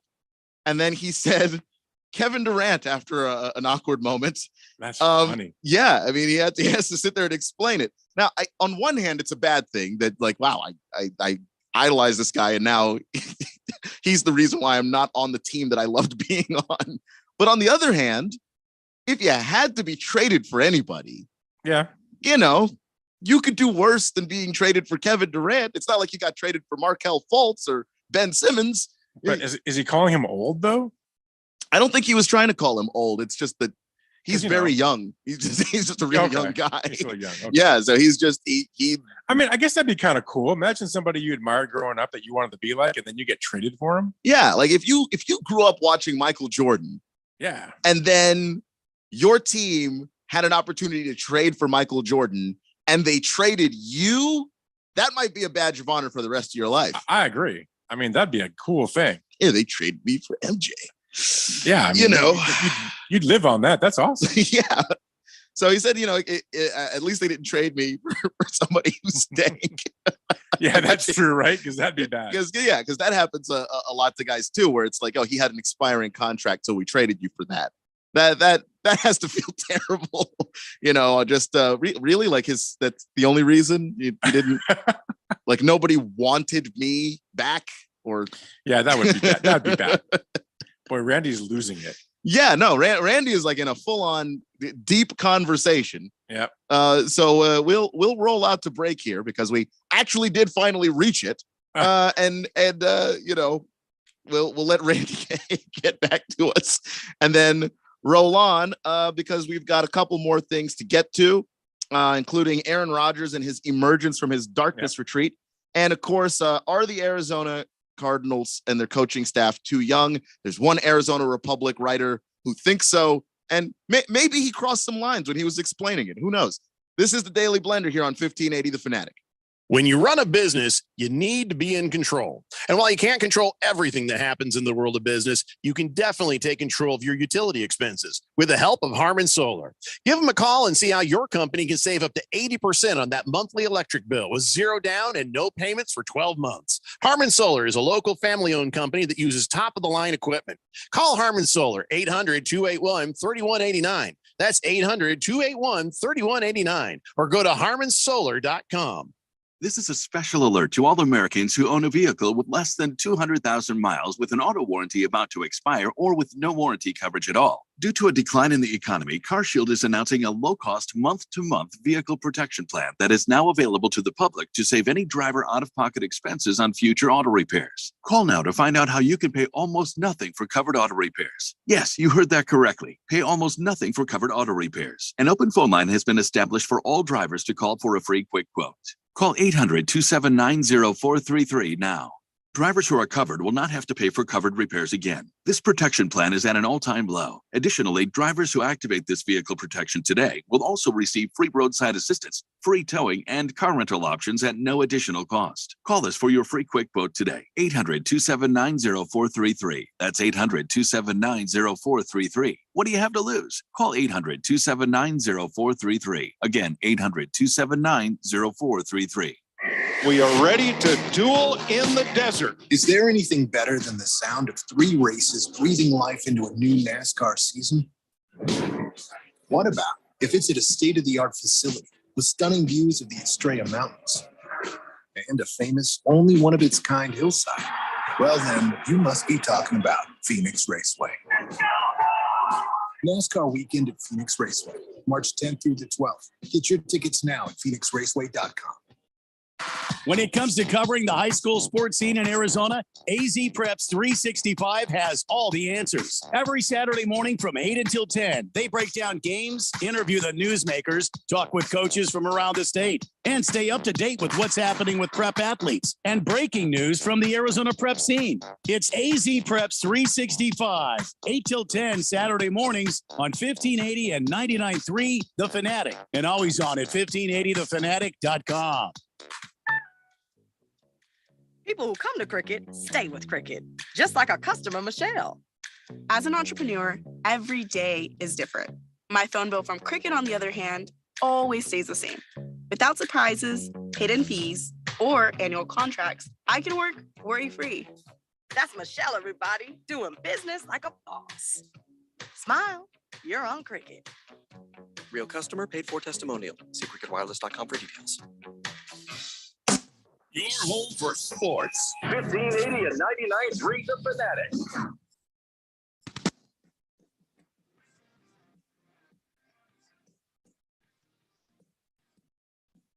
Welcome back to the Daily Blender. Last segment, and then we're out of here. So before we get rolling and I forget, and then I've got a 7-foot lawyer hunting me down. And, that's true. He will hunt you down. He will hunt me down, and he was out in Mesa not too long ago, which is where I live. So I don't need those problems. I don't want to fight Big George. I'll lose. You already have Prison Wallet. That's The Prison Wallet's already looking for me because he thinks that his non-existent girlfriend and or wife was killed by me, but maybe not. Pretty sure he said wife. He did say wife. Okay, well, that's the thing. I making him a sandwich. Well, I don't understand how that's possible. She's not real. Well, but regardless, I already have one member of the fourth dimension hunting me down. I don't need two, especially not one that's 7 feet tall. So let's get to it. Let's get to on this date in Big George's sports history. All right, Keon, back in the year 2018, the United States won the Olympic gold medal for the first time ever in men's curling in a decisive upset of Sweden in the XXIII Winter Olympic Games in Pyongyang, China. Or no, I'm sorry, South Korea. Pyeongchang, South Korea. John Schuster skipped the United States to a 10-7 victory over the for only the second curling medal in U.S. history and their first ever gold medal. Do you cheer loudly in curling, or is it like golf where you don't? Listen, man. Like, what does an upset in curling even sound like? Big George put this on here. He said it's Randy White curling history because he knows I'm a big fan of curling. It's an oddly satisfying sport to watch. Sort of like slow pitch softball. Sort of like beer league slow pitch softball is curling, I think. I enjoy watching curling because you get a bunch of brooms. Okay, only guys could come up with this. Okay, you get a bunch of brooms. Okay, and you start and then you get on a big block of ice. Hey, nobody else but guys could come up with this. You get this heavy rock, and you try to you get these other two guys with brooms, and then you slide the rock. You try to get it into this circle. Okay, tell me that's not a guy sport. Tell me a lady invented that. A sport where you took brooms and then decided to use it for anything except for what brooms are useful for. That's cannot tell you how many times I've been asked to sweep floors with brooms, and I've come up with about, I don't know, a million other things to do. A million. I had a pretty good stick fighting move I used to use all the time. Oh wow. Completely forget to sweep the floor, but man, my stick fighting move was on point. Yeah. No, that you're 100% right. That the men made that. Yeah. No, I'm pretty sure. Yeah. Pretty sure. Still don't know how you are happy in curling, like how you even bother to express that. After you win the gold medal, you go in the parking lot, there's a kegger out there. One of the guys from the team brought a keg, and they open up the tailgate on the old Chevy Silverado, and wham, everybody's got a plastic cup in their hand. Good point. I didn't know. I'm getting an education today in many things. So many things. I mean, these guys in Denmark and Netherlands and Sweden and all that stuff, they take it serious. Americans don't do that. It's also a good point. We went in there and kicked some ass, and now we're drinking beer. I mean, I can't imagine how. I mean, have you ever met anybody that actually curls? No. 12 ounce curls. Yeah. Other than that, Not even remotely. Right. I don't know anybody that does that. I don't know. John Schuster. Well, so him, and that's the end of the list. That's all the people we know. Probably that do doesn't it. remember being in South Korea. I'll be honest with you. The entire curling team probably doesn't. Like, wow, that was a wild dream. Yeah. I mean, every day he wakes up and he looks over at his gold medal and he's like, how did that happen? How did When that did I happen? get that? This has got to be a joke. Remember, he had to wake up every day and go to practice.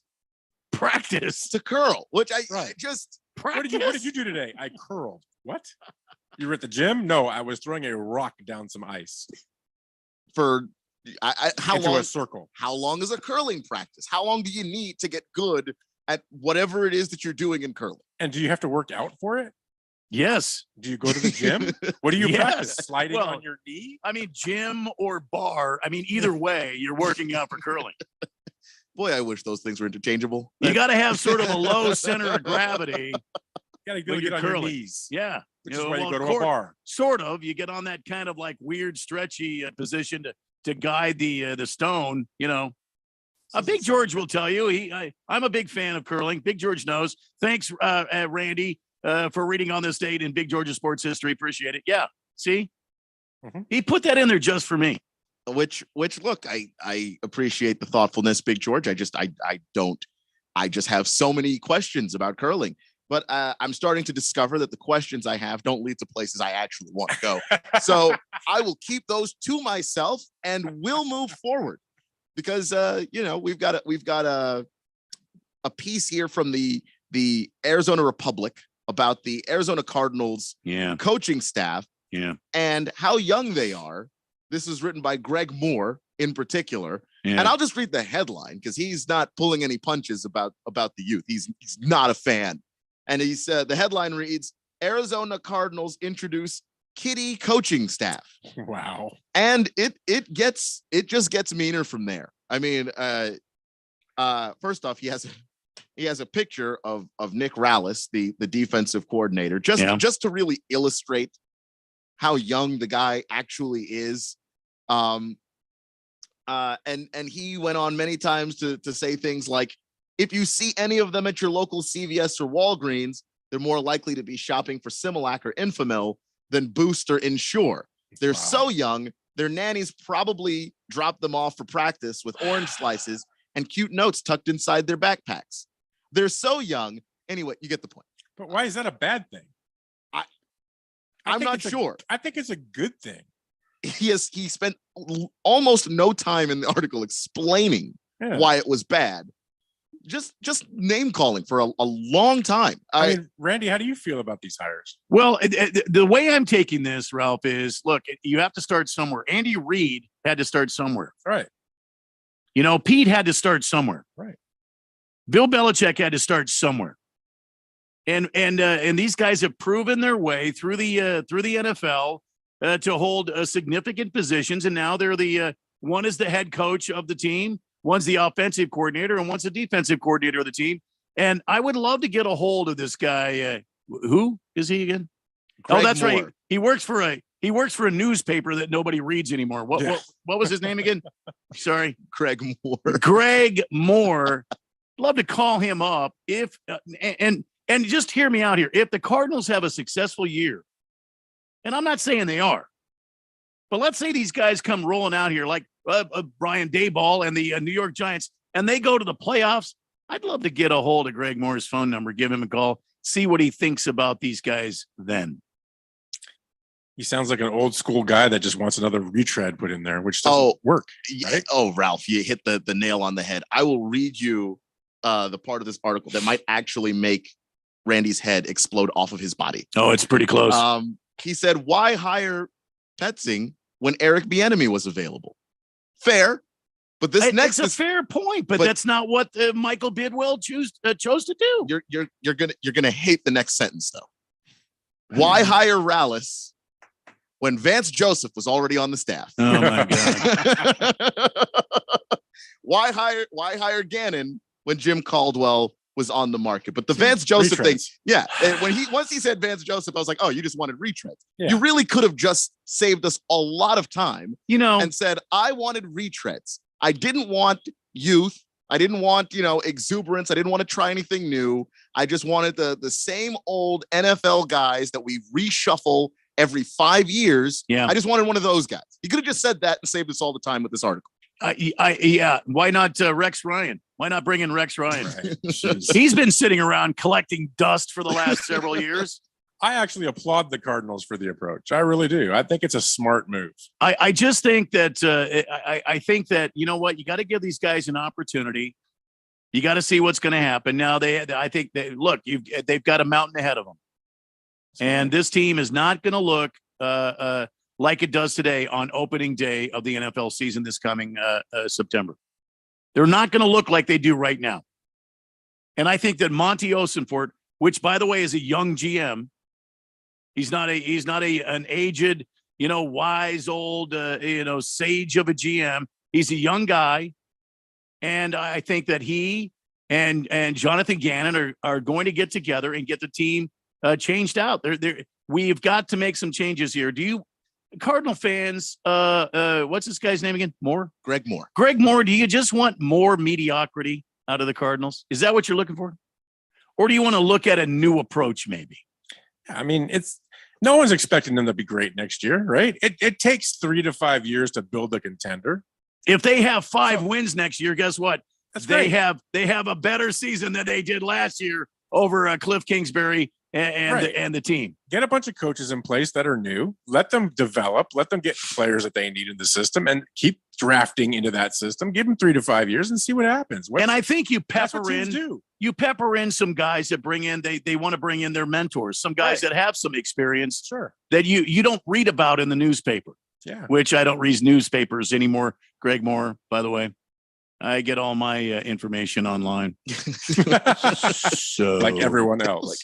I'm glad you made up this 4-minute read. When's the last about time you bought a newspaper? Yeah, exactly. And he did try to make it more positive at the end. He said, Petzing and Rallis are probably too young to have changed a TV channel with a knob or blown into a Nintendo cartridge or saved their homework on a floppy disk. But that doesn't mean they won't be able to win games.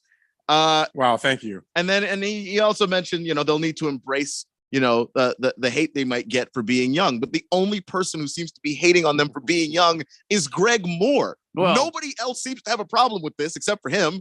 I haven't heard anybody go, I think these guys might be too young to win.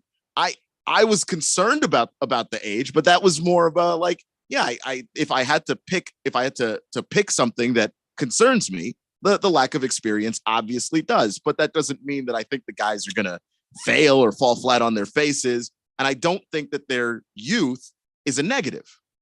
Look, Jonathan Gannon is 40 years old. Drew Petzing, 35 years old. Nick Rallis, 29 years old. These guys are young. And I've heard it said on NFL and by some of these newspaper columnists that this is a job. These 3 jobs here are absolutely life draining. I mean, you spend all kinds of hours. Why wouldn't you bring in young guys that have got the energy to do this job instead of some dude that's going to be taking naps at the facility in between film sessions? I'm just saying. You're right. I mean, it can't get any worse than it was.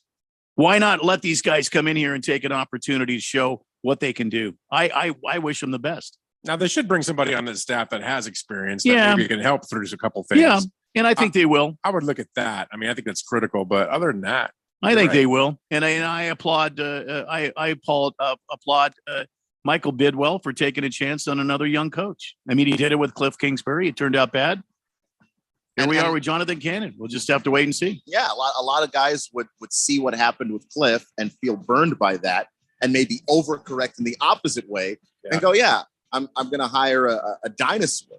And two of these coaches just coached their respective teams into the Super Bowl. Yeah, they lost, but they were one of the last 2 teams standing. I'd say that's pretty damn good. Yeah, that obviously, and maybe there's something to the fact that they were seen as potential guys with lots of potential, coaches with lots of potential. I mean, it's not like people were making this stuff up. That's the part where maybe Greg Moore misses it a little bit, but that's just me. All right, we're going to stick the landing here. That's Randy White. Ralph, represents LA and sometimes Seattle. This is the Daily Blender on 1580 The Fanatic. Seems like everything is going electric these days. Electric cars, electric trucks. But what you save on gas, you pay for with that electric bill. With all these things being plugged into your house, wouldn't it be nice to save up to 85% on your monthly electric bill? Well, you can do that with zero down and